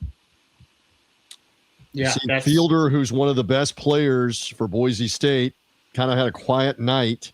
Got to make these front ends. Ari, you know this as a coach, man. Got to make the front ends. Coach Ari. And you brick the front end, and they call a lane violation. A lane violation, or they got a foul? What do they have? They got a foul on the rebound? They got a lane violation. Oh, that's inexcusable. That's inexcusable. But this is one of the things that is probably the most inconsistent call in all of basketball. It's like a flip of the coin. When are you going to call it? And then he hits the front end now. The second front end. Now he hits the free up. That is unconscionable, but it's also one of the things like I feel like everyone's moving before the ball gets released. And see, they're doing it there too. No lane violation. 1 for 2 at the foul line, but they've now closed to within 8 with 10.5 minutes to go. Steve Alford's team is again 8-3 in the Mountain West. They've won 2 games at home last week, now at Boise in a revenge game for the Broncos. The Broncos feed inside and can't score. Nevada getting stops even at point-blank range. And the Wolfpack feeling it. Step back 3. Wow. Hello. Timeout, Leon. Timeout, Boise. Just like that, 5-point game on the 3 ball. And it's not Price, and it's not – it's Tayshawn Comer. It's Comer. Tayshawn Comer steps back and makes that 3. He's just had 5. He's had his own 5-0 run. Yeah. So that's a 10-0 run for Nevada right there. Look, under 8 timeout coming up. So I was wrong. I said I thought that they would have a hard chance getting under 10 before the 12th timeout. Well, they waited a few minutes before they got to They got back in this game, and the significance again here for Nevada, if they can somehow find a way to come back from being 20 down to find a way to win, that would put them at 9-3 in the conference and right in the thick of things with the 2 teams on the screen as we do this live on college basketball coast to coast. You've got Utah State and New Mexico on tap tomorrow night, Ari, and for the audience at the Pit in Albuquerque. We did the watch along a couple of weeks ago with New Mexico beating Grand Canyon at the Pit. What did you say, Jason Powers, is the record right now for New Mexico on the season? 12-0 at the Pit. 12-0 at the Pit. Tough place to play. Utah State already lost a road game to Grand Canyon themselves. So that's going to be a lot of fun at 9 Mountain Time, 11 Eastern Time tomorrow night. But if you're Steve Alford's team and you can find a way to get over the hump here, you're 9-3 in conference play. Hanging in. Look, this conference every year, man. Every year it's a rock fight. you now, like I said, you've got 3 at the top, but then you've got Grand Canyon and Nevada right there. So how many teams are going to make the tournament? They're gonna kind of cannibalize. Probably two. Outside shot at 3 is that third team out of the mix of San Diego State, Grand Canyon. Can somebody pull a couple of wins on the neutral floor? We'll make mention of this a couple of times. You can help your resume in a span of 36, 48 hours by winning 2 or 3 games on a neutral floor if it's the right 2 or 3 games in any of these conferences, right, Ari? Yeah, absolutely. But I mean, at this point, the premier team, I mean, Utah State is probably going to be in because their strength of schedule, they're probably the highest rated team going into the conference 27 in the net right now for Utah State. San Diego State is also pretty high. And then next comes New Mexico, Nevada, and Grand Canyon have a lot of work to do to be able to get back up. But, all right. They can get in there by beating, the Utah States and the New Mexico's and San Diego States of the world. Look at Nevada defending here in the half court, and they get the miss in and out. And Nevada with the rock down by 5 with under 10 minutes to go. You got to feed Camper here, I would think. Well, Comer's been feeling it too. Here he goes. Comer takes it to the hoop. That's going to be a goaltend. That is a goaltend. Count it. And this is and audience, this is a 3-point ball game. Wow. It was 30-20 or 30-10, a 20-point lead. Yeah. And now Nevada hasn't gotten all the way back, but they can see a tie score from where they are. One possession. The way that they have, I'm looking for the scoring run. Jason will double check on the scoring run here in a minute. But I believe it is 8 straight for Nevada. And they were down 15 at about the 12-minute mark. Yeah, so it was 57-46. 57-46. They've scored 8 in a row. Yep. And they've done a lot of it on the defensive end here. Defender falls down, and they get the driving layup. That was just the defender falling down on that one. Boise State needed that from Meadows going to the hoop. Broncos are 5-6, if you're just joining us, in conference play in the Mountain West, and in need of a revenge home win here off a loss to Grand Canyon the other night. Boy, a lot of contact there and no call. And good ball movement from Alford's team. And look at the extra pass, get them the 3. We have a 2-point game in the Extra Mile Arena in Boise. Goodness. I got to be honest, would not have thought this would have gotten to 2 with 9 minutes left in the game.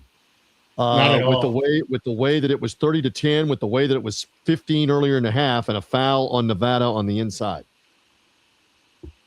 Yeah, that was, again, that's kind of what Boise State was doing, was being able to get to the lane. Nevada's done a much better job of making it much more difficult for Boise State to get clean looks. They were getting a lot more cleaner looks earlier, especially in this half. But now they've kind of cut it off. So now they're putting them on the line. I mean, they're being more physical, making sure that they're getting their lanes cut off. So now look, that was a worthwhile foul. They cut him off. He misses the front end of the shot. So, makes 1 and 2. That's a great defensive possession for Nevada to only get them 1 point. Andrew Meadow made the free throw. Still a 1-possession game here for Nevada on this Tuesday night. We're watching along through the Creator Sports Network and the Mountain West Television Network on college basketball coast to coast. Here's a 3-ball. Man.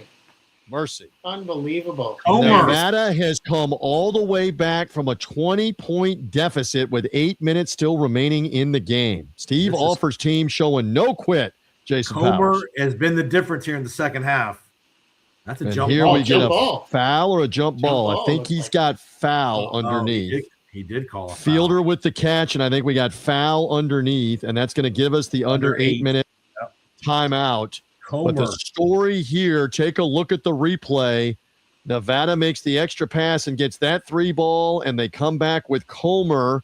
Let's see if we have that going to the break. I'm not sure if we do, but Comer hit the big 3 as well. Second half.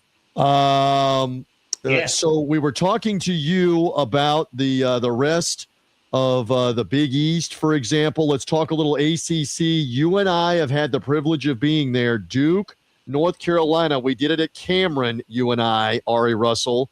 This is at the Dean Dome Saturday night. Duke kind of went through the motions in the second half with Boston College tonight. They were up the whole way by like 15, 17. Didn't wipe them out. They were like a 27-point favorite. Didn't beat them by 30. So that sets up the matchup with North Carolina, which is bounced back, Ari, after losing the 2 games out in San Francisco to Cal and Stanford. They've come back and won 4 games in a row. They wiped out Syracuse last night. A thought on Duke, Carolina coming Saturday night in Chapel Hill? Well, it's good that North Carolina has kind of righted the ship. We mentioned that win against Virginia kind of snapped them back, put the smelling salts underneath their noses, and they're ready to go. So I think that's great for this rivalry game. Obviously, Duke is rolling. First off, Boston College, that's another place. Look, I was watching them the other day playing Virginia, and they really dragged Virginia in the mud in that one. Still lost the game, but they made it ugly. So they're going to make games ugly, even though they tend to lose them. So I'm not shocked that Duke kind of, I guess, dragged along to get that win tonight. But as far as North Carolina is concerned, that's 4 in a row. They're back, in the ring. It's at the Dean Dome. Obviously, you've got 2 great freshmen going head-to-head. I think they say that Boozer's like the number 2 or 3 overall freshman in the NBA draft. And what's his name on DeBonsa? Yeah, DeBonsa's one. And Darren Peterson of Kansas, probably. Yeah, and then there's Boozer. But Carolina's got a freshman of their own who's another guy who's balling out this year. So that matchup should be excellent. Cedric Wilson. Cedric Wilson is the Carolina freshman, yes. Yeah, Wilson. So he's another guy that you got to look out for. And I think they're going to be paired against each other. I think they're going to be guarding each other, if they do one, man-to-man. So that should be fun. 2 young guys going at it. Again, at the Dean Dome, I'm expecting that to be a classic game. I don't think this is going to be one of those blowouts. We've seen it when one of the 2 teams, or North Carolina in the last few years, hasn't really been as competitive as Duke has on the national level. But it's a hated rivalry. It's so competitive. It's almost 500 on the win percentage for each team. They've won the same number of games. By the way, Nevada has buried another 3 and taken the lead after Boise State made a couple of free throws out of the timeout. What a scoring run. I'm going to total it up now. It is a 21-8 run that they are on and counting at the moment. They were down 54-42. 21-8 is the run for Nevada. At one point, they scored 8 straight points, and I believe that was Comer again on the 3-point shot, Jason, for the lead with 7 minutes to go. He's got to have at least 13 or 14 in the second half. And by the way, give full credit to Steve Alford's team. They have been the better team the last 6-8 minutes of this game, Jason. They're taking it to Boise State. Comer with 18, so he had 2 at the half, 16 in the second half. He's like Coach Ari. Heat up in the second half. Give me the microwave. Get your 16. Get it going. A little bit of a wild shot there with a 1-point lead. Game on, and a driving layup for Boise State to retake the lead.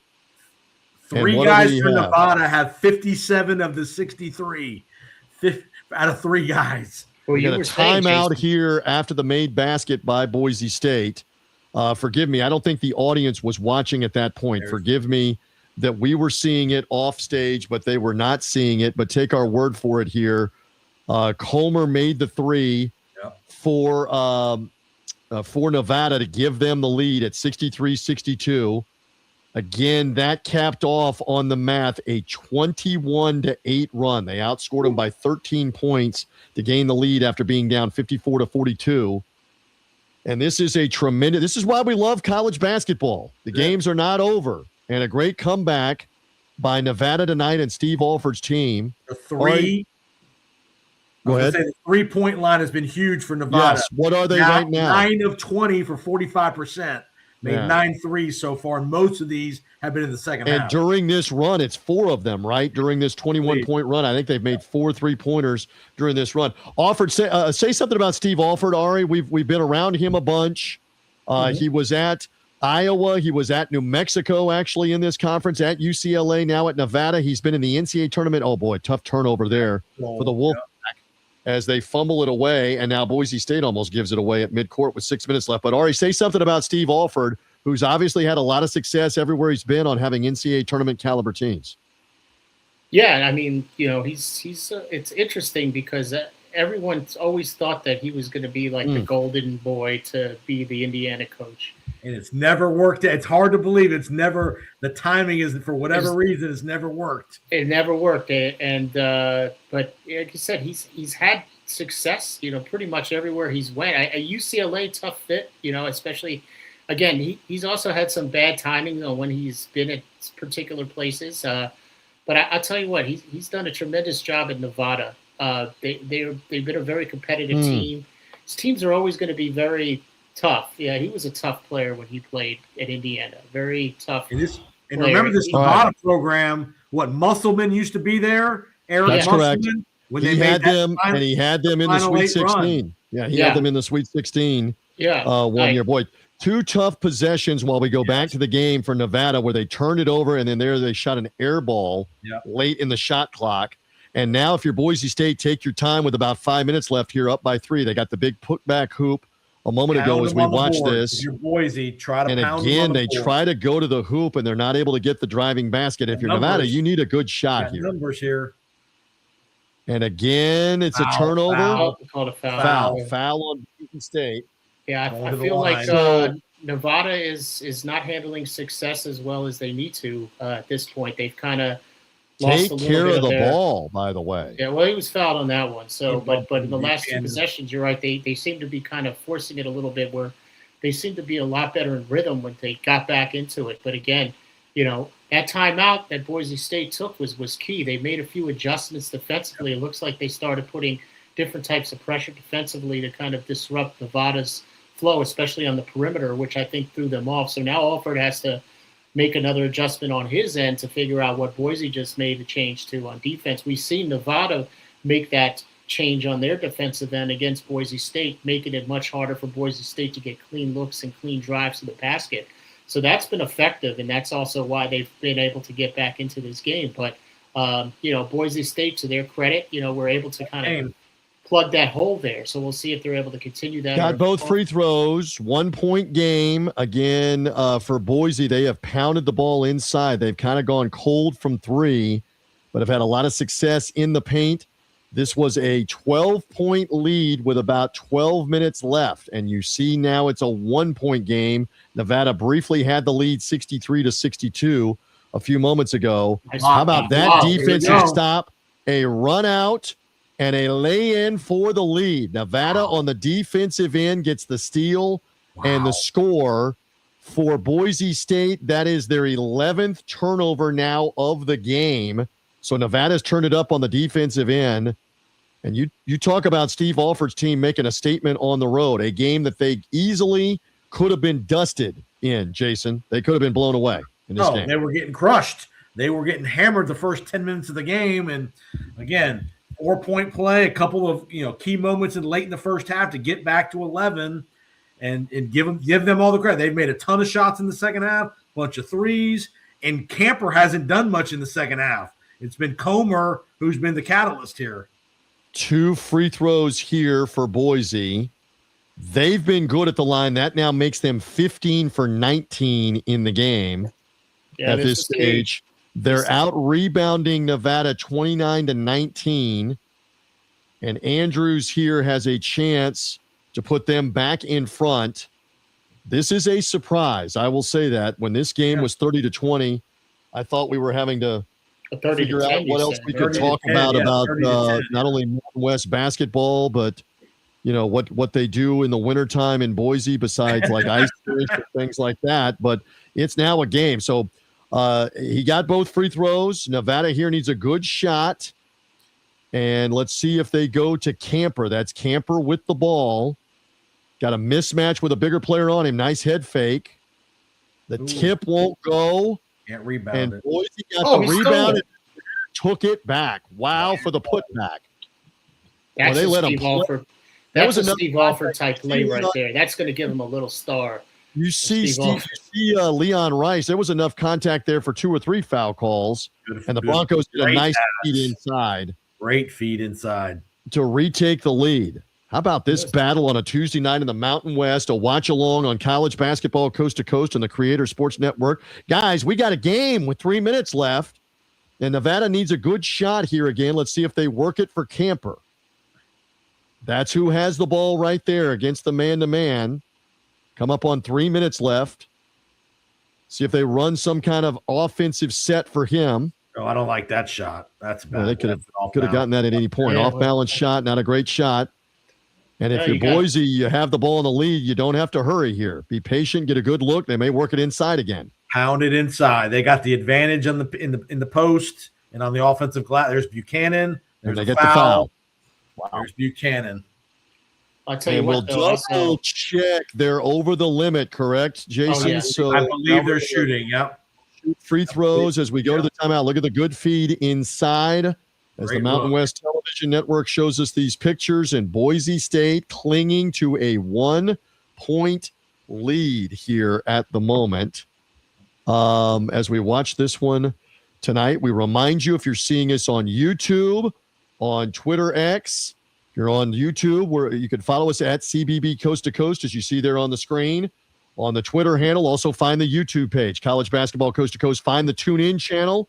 Jason Powers and I will be on the call of the Mountain West Conference Championship game coming up on Saturday, March the 14th, the title game at the Thomas and Mack Center in Las Vegas.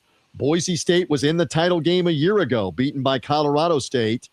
Again, Utah State, New Mexico are the favorites in this league. San Diego State lurking, Grand Canyon lurking. Ari Russell, back to you, that if Nevada finds a way to win this game, that would put them at 9-3 in conference play. They have to be considered a contender come conference tournament time as well. Absolutely. Like I said, winning road games in this conference is a tough task, and we're seeing it tonight. But got to give them credit. Got to give the Wolfpack credit for clawing back into this matchup here. But I'm also going to give Boise credit now.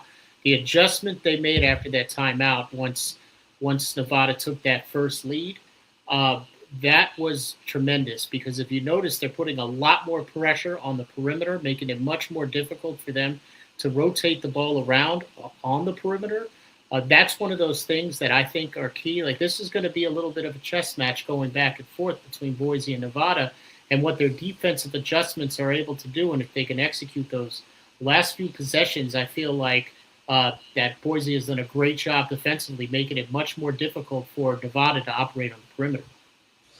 We got some fans that are checking in with us too here on College Basketball Coast to Coast. Our buddy Chris William Wynn is watching, and let's see what he's talking about. He wants tickets to a game. He says Ari is right. They are pressing too much. He means Boise State earlier in the game.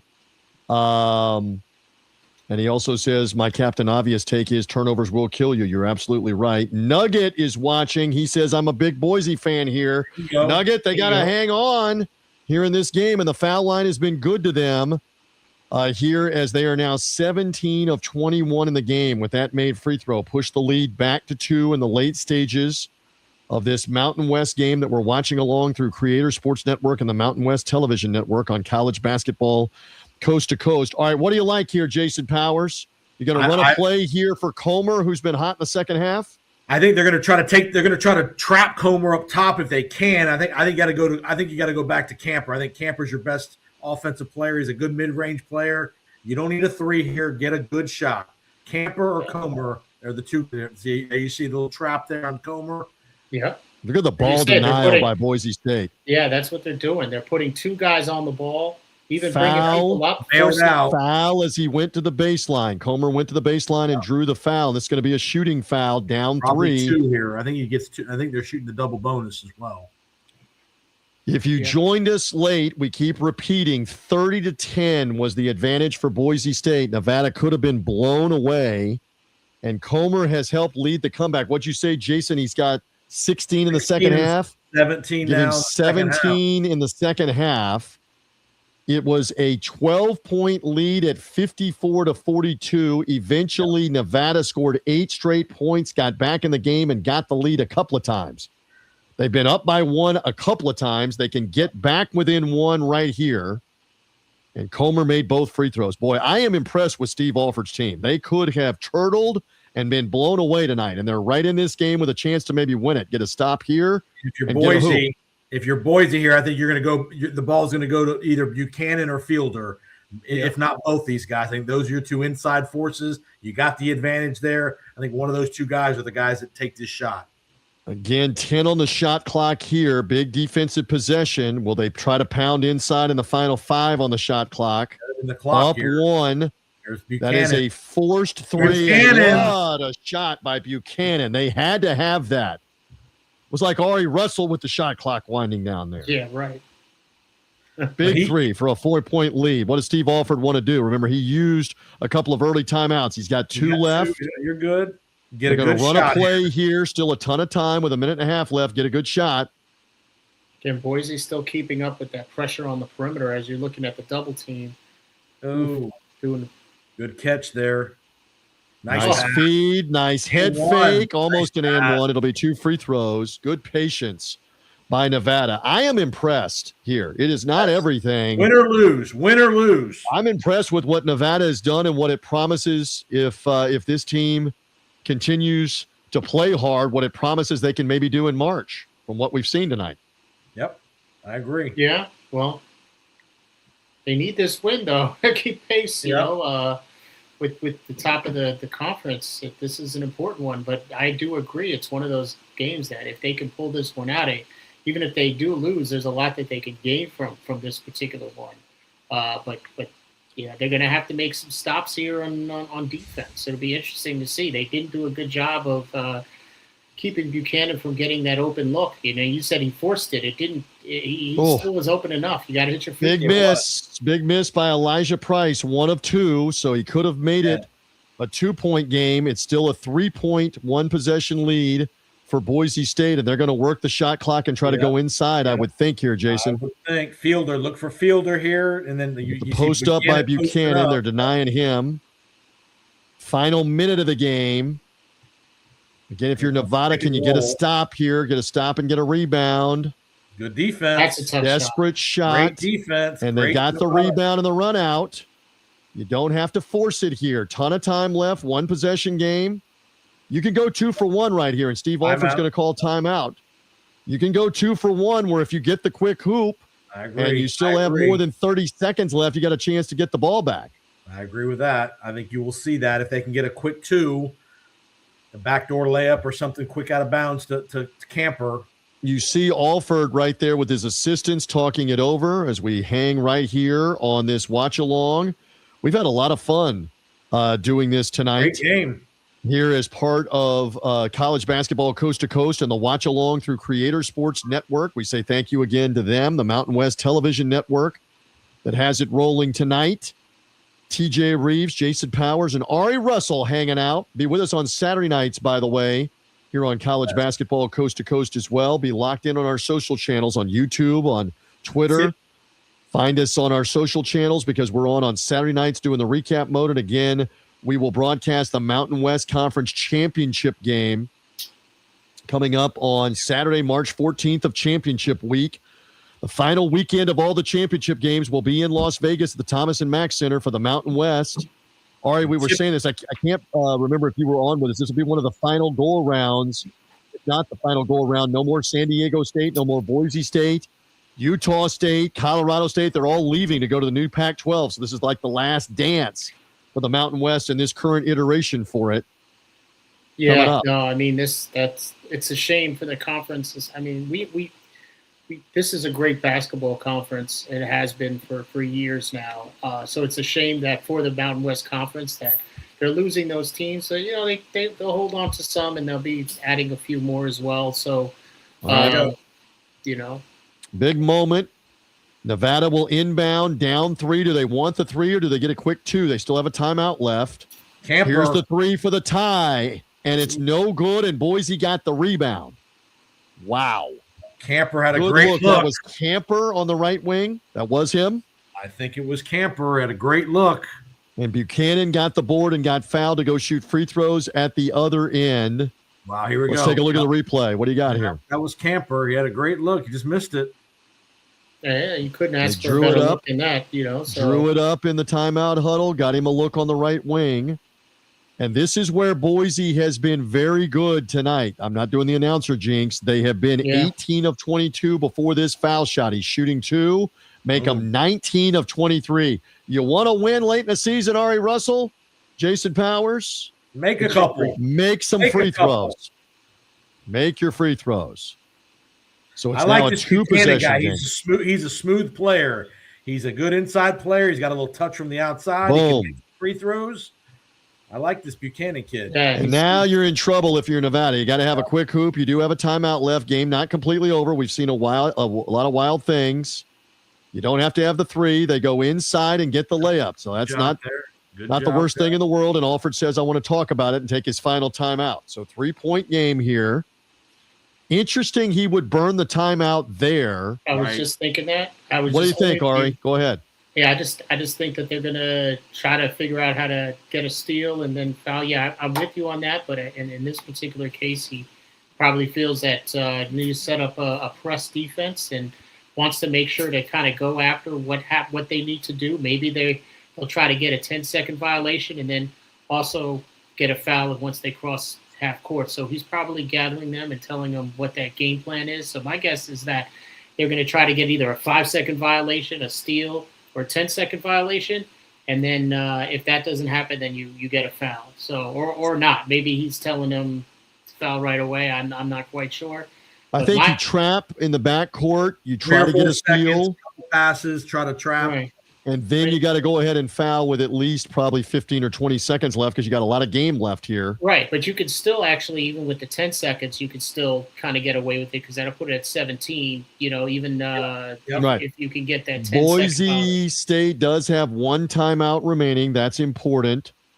I believe the possession arrow here is Boise State's if there is a timeout. We don't see it on the screen. On the held ball. Mr. Rives, for our investors, what's the number in the game tonight? That is a great question. I believe it's a 5-point line, and it's right at it. We'll double check. They got to get the ball in first here. Now you got to look to foul in the backcourt if you don't get the steal. They're doing the 10-second. They're doing 10-second call looming, and there's the near steal. Oh, God. And now you got a foul. Boy, they almost got the steal. They almost got the 10-second call and almost got the steal, and you fouled Buchanan again. I feel like that was darn near close to a 10-second. It was within like 1. It was within like 1 second when they got it across midcourt. You'll look at the replay here. How close was this steal, Jason? Oh, he tipped it. He got a piece of it. And Buchanan was heads up and says, just come foul me, which they do. Because the possession and he makes a 3rd straight free throw. And Boise again at the line. Javen Buchanan has been money. Boise is 21 for 25. This one to make it a 5-point game in big trouble. Oof. And that is big trouble for Nevada. The free throws large for Leon Rice's team. Again, they are trying to get level in the conference at 6-6. They thought this was going to be a much easier night. Credit Nevada for making it close, but it's desperation time here. No timeout left. And you're right at the number if you're invested. Yes. Nevada looking for a quick hoop here if they can get it. That's a 3-ball. Got it. 10 seconds left. 2-point game. Yep. Same thing here. Quick trap and immediate foul, right? Yep. That's it. If you don't get the steal right here, you got to foul. You got to foul right now. You can't let him kill time. Got to grab him. All right, 5 seconds left. Is that Fielder, I believe? No, maybe not. It's not Fielder. 2-point game. That's Meadow. Andrew Meadow will now shoot the free throws. Take a look at this. Nice 3-ball on the wing. Now, Ari, watch if they keep it rolling. They had the trap in the corner. They did. And Boise got out of it. All right, hang on here. Shooting 2. And that barely got to the rim. Hang on. Ari, Nevada again. Hang on, Jason. Nevada does not have a timeout. Make or miss, they're going to have a 3-ball to tie. If they're down 3, they have a chance to maybe win the game with a 3. Oh, look at this. 2-point game. No timeout left. All right, let's watch what happens. 2 seconds. 1 second for the tie, and we got overtime. Count the bucket for Nevada. Boise State had not missed free throws down the stretch at all. They missed them both, and it's Comer with the 3. count it. They may look at the clock to see if there's any time left, but watch the replay. We don't have the clock on the replay. He gets it off. No, that he got it off. There's no time left. That's an overtime tying bucket. Holy smokes. What a ball game that we end up doing tonight, gentlemen. In the Mountain West. I would question Buchanan had the ball in the backcourt. Why did he give it up? He could have been. They would have probably fouled him. You're right. Exactly. I don't know why Buchanan, who's made 4 in a row, gives up the ball in the backcourt with no pressure on him. Tayshawn Comer is the hero. What does he have in the second half? Jason, in this game, he had 2 at the half, 20 in the second half. Wow. And the 19th and the 20th points are the most important ones as you watch us live on College Basketball Coast to Coast. Thank you for finding us. The officials here, I think, are just talking about, all right, who has the ball? Well, actually, they'll do a jump ball to start overtime. And they're also double-checking the fouls still carry over, so I believe both teams are in the double bonus to shoot 2 in the overtime. But Andrew Meadow did not even make one of the free throws. He missed them both, and that opened the door for Comer to be able to make the game-tying 3. How about that for Tayshawn Comer with his 22 points on the night? All right, who does this favor right now? I mean, Boise State has just collapsed. You believe this favors Nevada, or are they maybe out of gas? Are they spent? What do you think, Jason? Who does this favor in the overtime? No, all the momentum is Nevada here. Huge run late. They were down, 5 with 15 seconds left. This is all, I mean, again, you got Buchanan and Buchanan. Pound the ball inside of your Boise. Keep pounding it. But, man, you're feeling it. If you're Comer and Nevada, keep running your offense. Chris William Wynn, we see you, brother. Thank you for watching. We get bonus basketball tonight in the Extra Mile Arena in Boise, Idaho. As we watch the game on the Creator Sports Network and the Mountain West Television Network, let's play 5 minutes more. We should make mention that Nevada did beat Grand Canyon in an overtime game. In that one, they made all 3 free throws in the final second to force overtime and then overtook Grand Canyon in the overtime. So they have some recent experience with this. And Boise State gets the first possession, winning the opening tip in the extra session. And they get the driving layup and 1. Diagram it right out of the huddle, and that's Meadow, the player that missed the 2 free throws. A slight bit of redemption for him to get the opening bucket in overtime. Ooh, good bump. Oh, and I'll tell you what, though, that was actually a breakdown in Nevada's defense. That the last half of the second half, they made the adjustments on that one. It looked like they they reverted back to how they were playing defense for the rest of the first, 3 quarters of the game. So not a good look at the beginning of the backdoor cut and an easy dunk as they're able to feed the big man underneath Camper. Well, look what that's a Nevada adjustment. Camper. Yep. They're seeing Boise State come up on the perimeter to put pressure. So trying to get the ball out of Comer's hands. Yep, and he was able to kind of sneak. See if they get the ball here to Buchanan. He's on the right side of the floor. That's him flashing in the middle. There he is. And Buchanan able to get it off the window. What a ball game. Kids, what a ball game this has been. Late stages in the overtime, high-level stuff. Nevada and Boise State, we're having a blast on College Basketball Coast to Coast on the watch-along.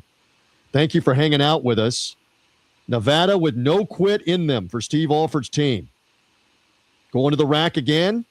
Don't force it. Tough shot. A lot of contact there. We swallow the whistle in the overtime. Looks like it. Refs are going to go for dismemberment only in the OT, Jason Powers. That's it. I thought there was pretty good position defense there by Buchanan, and we don't need to. Boise State fans agree with you. Nevada fans do not.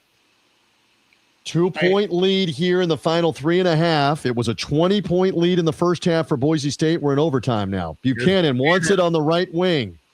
Nope. Good box out. Yep. And Nevada, 2 for the tie and 3 for the lead here. As we play on in overtime, you see Steve Alford waving to his guys, go, dribble, penetrate. That's a kick ball. Boy, they got away with the kick ball, I thought, and it's a turnover. Big stop for Boise State here in the overtime. We play on. Each team did get get a timeout in the overtime, added on. And now if you're the Broncos, you run your offense up 2 here. Try to get something going to the hoop, and we got a jump ball or a foul. They're going to call foul? I can't tell the difference between how he does a foul and how he does a jump ball because he puts both hands in the air. Maybe it's just my ankle on the TV. But let me look at it from this way. I thought this was jump ball. That's got to be got some arm, but they're calling foul. And that's going to be 2 free throws for Boise State, most importantly. Oh, I don't Andrews, like that call. I don't either. No one's doing replays? You're rewarding the defender for floundering around. 2 free throws here. TJ, are they allowed to challenge foul calls in college? Cannot. Cannot challenge foul calls like the NBA. Yeah, you can. You can. Not in college. No, you cannot challenge foul calls. In the NBA, you can. The NBA wants to play games until Tuesday morning. It's only out of bounds that you can. Out of bounds, you can challenge. You can challenge you can challenge the clock. You can challenge a goaltend. 2 or 3 point shot. 2-point shot versus 3-point shot. All right. So one of the 2 free throws. I'm double checking here. He made that first free throw. Nope. For Andrews, he missed that first free throw. Yeah, he made that first free throw. They were slow on the points. All right, so there you go. Both free throws are good. So a 2-possession game here with 2:45 left. Again, the bucket by Tayshawn Comer at the buzzer put us in overtime. And that was like a Mark back in your neighborhood, or a Mark Jackson teardrop from back in the day. Oh, yeah, right. For St. John's. All right, big possession for Nevada, down 4. Need a hoop.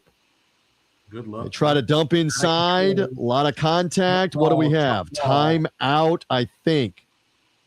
Timeout granted, or did they call jump ball? Nevada was calling timeout. Timeout. It is a timeout. They gave the timeout. All right, so that's their last timeout with 2.5 left. I thought this could have been a foul right there on the floor. There should be 3 fouls on the floor right there. But they're not calling it. Look, it's a road game. Don't expect you to get the good home cooking. You got to pay for your lunch, Ari. You got to pay for your lunch on the road. You're not getting a free lunch. Yeah, exactly. So, all right, what's Steve Alford talking about in the timeout huddle? Jason Powers here. I would say set up another play for Camper. I mean, you had a great look at the end of regulation that he missed, but he's got nearly 30 tonight. Him or Comer has probably got to be the 2 guys that shoot the ball here. We're having a blast. That's doing part this. of it. Boise's been doing a good job of guarding that perimeter, even though they let a few out in the end of the game. That was kind of just luck, basically getting open and good ball movement by Nevada. But this is an interesting one. They still have a lot of time left. They don't need to be chucking threes right now. Plenty of time. All right, they go to work here with 2.5 left, down by 4. Let's see if they run a play on the perimeter for Comer. That pressure. It is stripped in the backcourt, only 8 on the shot clock. Got to make something happen here. Comer has the ball. Yeah. Same guy again. Ton of contact. Didn't get a whistle again. Are we going to call anything? The ball is out of bounds off Boise State. Goodness, he got body blocked going to the hoop. Are we going to give the young man a foul call when he's got a 50-pound heavier player smacking him? That's what I saw with 2:15 to go. Yeah, New shot clock, 20 on it. Nevada needs a hoop, down 4. What do you like here? Yeah, the ball to Camper, maybe? I still think try to get to the lane, try to get an and one. Don't force they're doing a very good job. They closed out the lane. Nice back cut. Nice back cut to Camper. What a ball game, guys. That was Comer to Camper. Comer was able to get in the lane. They blocked them off. But I tell you what, Camper moving without the ball here at the end of the game and into this overtime, and end of regulation, his overtime has been really impressive. He's been able to find a spot. They're overplaying They're overplaying Comer on the perimeter, which created the back door there to Camper. Yep. Exactly. So backdoor cut. Look, like I said, like this has become kind of a nice little chess match between Boise and Nevada here. So look, Leon Rice takes one of his 2 remaining timeouts. What are they talking about in that timeout huddle? What do you think, Jason? What are they talking about in the timeout huddle? If I'm Boise, continue to pound the ball inside. You got the advantage with with Buchanan, the ball needs to go through Buchanan. Let him either be a playmaker or shoot the ball. Yeah, Buchanan has had he's pretty much they don't have an answer for him anywhere. He's just been a real problem for them, especially in the whole game, really. Buchanan has 23 in the game. You got to rebound if you're Nevada.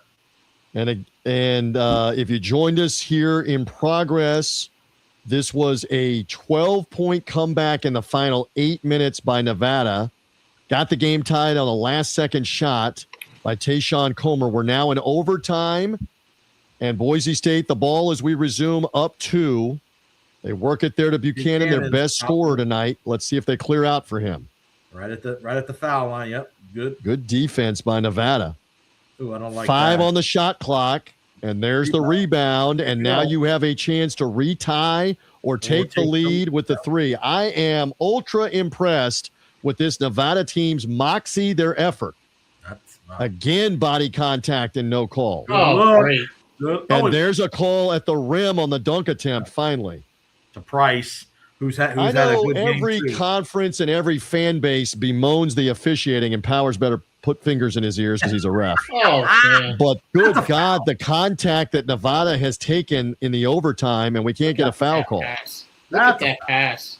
Look at that pass by Comer again. Just that's two possessions in a row by Comer. Two large free throws for Price. And finding the guy right there open for, obviously he was fouled, but that was just a great look by Comer. He's really taken over this game. Nevada already beat Grand Canyon in overtime last Wednesday night, and now has retied the game with Boise State in the final 1:13 of overtime tonight. In the Mountain West, Nevada trying to win a 3rd straight game and go to 9-3 in the conference. These teams chasing Utah State and New Mexico up at the top. All right, Boise got to execute. Are we going to Buchanan again? Absolutely. That's him with the ball. We've heard nothing out of Fielder in this game, and he's been their leading scorer all year. 10 on the shot clock. Excellent defense. Matchup zone this time by Nevada. Right, exactly. That's a tough 3 on the shot clock. Got the step back. Lord almighty. To retake the lead. Has this game been any fun? Has this been any good? No timeouts for Nevada. Down 3. Go for the 2-for-1 here. Comer again with it's got a mismatch.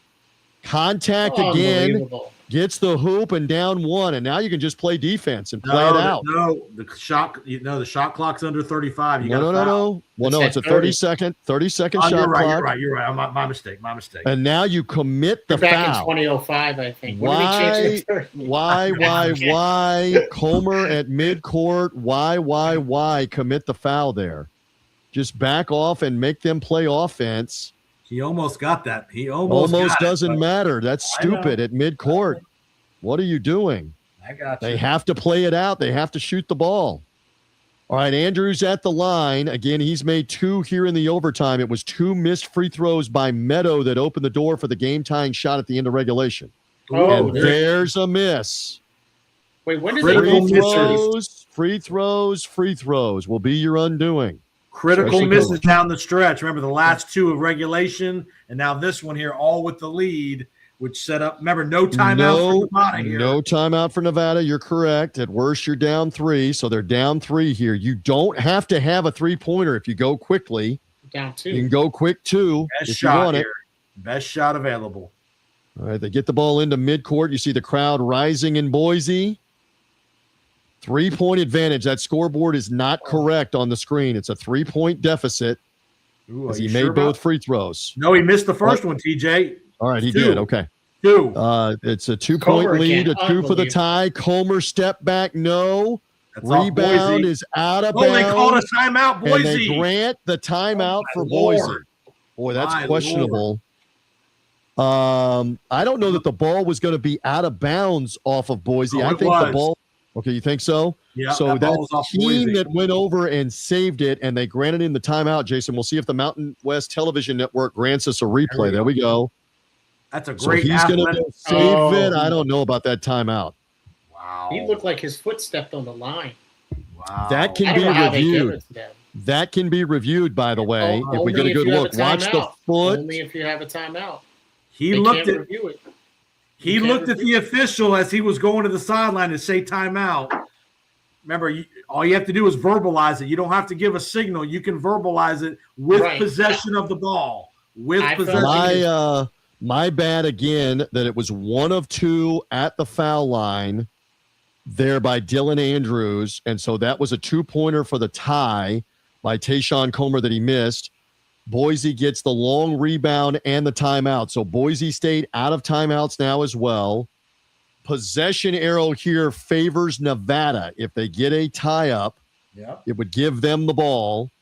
2-point game. We've had a blast tonight on college basketball coast to coast. A game that was a 12-point lead for Boise with 8 minutes left evaporated. It was a 21-8 run by Nevada that got them the lead, actually, 63-62. They led again by 1 later on in the second half. And Boise tried to put the game away up 5 in the final minute and could not. And a last-second jumper went down by Tayshawn Comer that put us into overtime. And we're not done yet here, gentlemen. We are not done yet in the Mountain West. I tell you what, though, Nevada not having that timeout prevents them from being able to have a challenge here, because I thought that his toe, the Boise maybe player, he was out of bounds. On the line. Correct. I thought his toe was on the line, but they can't review it because they don't have a timeout to challenge it. All right. To challenge. Same situation here. To get Buchanan the ball. Probably inbound. Yes. Same situation where you're going to go for a quick trap, and if you don't get the immediate steal, you got to foul. If you're Nevada, down 2. I don't like that. All right, here's the trap, and now you got to foul. You got to foul right there. That is the smart play to save some time on the clock.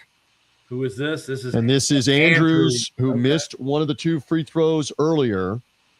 As we watch this live on college basketball coast to coast through the Creator Sports Network. Craziness here in Boise, Idaho on a Tuesday night in the Mountain West. And again, for Dylan Andrews, he missed a free throw a moment ago. It was Andrew Meadow that missed 2 free throws right at the end of regulation that opened the door for Nevada to tie the game with a last-second bucket. 2 free throws here, 2-point lead, and that is good. Okay. Ari, this is a dagger. Hang on, Jason. Hang on. This is a dagger here because it would put you up 4 if he gets it, and they don't have a timeout left. All important free throw in the scenario. Neither team has a timeout left. And if he doesn't make, you got to think about fouling on the broken play. Do you foul if you're Boise up 3 if he misses this? No.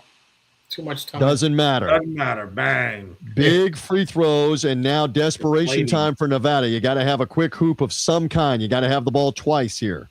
Deflating right here. Put a little pressure on the ball here. There you go. Make them burn a little time, bringing it up. Comer hustles. That's a long 3. It's no good, and Boise State hangs on. Survival is exactly right for them, blowing a 20-point first-half lead, a 12-point lead in the final 8 minutes. Leon Rice's team somehow finds a way. Free throw shooting a big part of it. A whole lot of Buchanan, Javen Buchanan. Dylan Andrews, by the way, finishes with 25 with the game high and the 91-87 win. This was a treat. I didn't know what we were going to get at the end of this thing, especially in the second half of the game, whether Boise State was going to pull away. No quit in Nevada. Let's say that again. Ari Russell, quick final thought. No quit from the Wolfpack. They showed me a lot tonight. This was a tough one, but got to give Boise State a lot of credit because they could have folded like a cheap lawn chair after they gave up that huge lead, and they kept with it. Buchanan with that huge game, and I think it was 9 from 9 from the free throw line, and really that's what sealed the game for them at the end. They were really good at the free throw line, even though we went to overtime because of the misses. But they closed it out in OT because at the strike. And big win for Boise State and a tough one for Nevada. They're not going to be able to keep pace with. They now filed 2 games in the loss column to the top of the conference. Correct. So that was a tough loss for them, but they really showed a lot of grit, even though they lost. So wow. Jason Powers, give me a final thought here. Nevada valiant. Camper finished with 35. Comer finished with 24 in the game, but not enough in the overtime. Welcome to road play in the conference. But this bodes well, I think, for Steve Alford's team here at the very end. They played hard. They hung in. They got the game to overtime. Boise just better, especially at the foul line, Jason, when it mattered. Your final thoughts? I would say, and this is going to be the middle class of this conference, is a flip 'em, is a toss-up kind of situation. Whoever's got home court probably has a little bit of advantage. Again, when we get to the Mountain West tournament, you could see any one of these teams from 4 to 8 or 9 win a couple games to get to the semifinals here. So it'll be very interesting seeding as we get through February here. But I think both these teams are going to be competitive and are going to be pains in the neck for the Utah States and the New Mexicos this last month of the year. Again, we thank Creators Sports Network and the Mountain West Television Network as we did a watch-along tonight on college basketball coast to coast. Great overtime finish. Woo. We had a last-second shot. That was a lot of fun, and Boise State ends up winning the game, finishing strong at the foul line. The 2 clutch free throws that iced the game there for Dylan Andrews. They did finish 27 of 35 at the foul line. They had some key misses late in the game, but they made the ones that mattered the most. Gentlemen, great stuff. Thanks also to Matt Zimick, who was with us earlier in the evening. Ari Russell, have a great rest of your night, great rest of your week. Stay warm. Jason Powers, appreciate it as always. Are your Knicks going to trade for Giannis in the next 2 days? We'll see, man. We'll see. I don't know. They won, 6 or 7 straight already. I mean, they played, a G League team tonight. So, And again, check us out Saturday night, 10 o'clock to 10:30 Eastern time, right, TJ? College basketball coast to coast. College basketball coast to coast. We're recapping the college hoops on Saturday night. Duke, Carolina this weekend. Oh. We got UConn, St. John's Friday night. That's going to be a lot of fun. We've got Tennessee, Kentucky on Saturday in the rematch at Rupp Arena.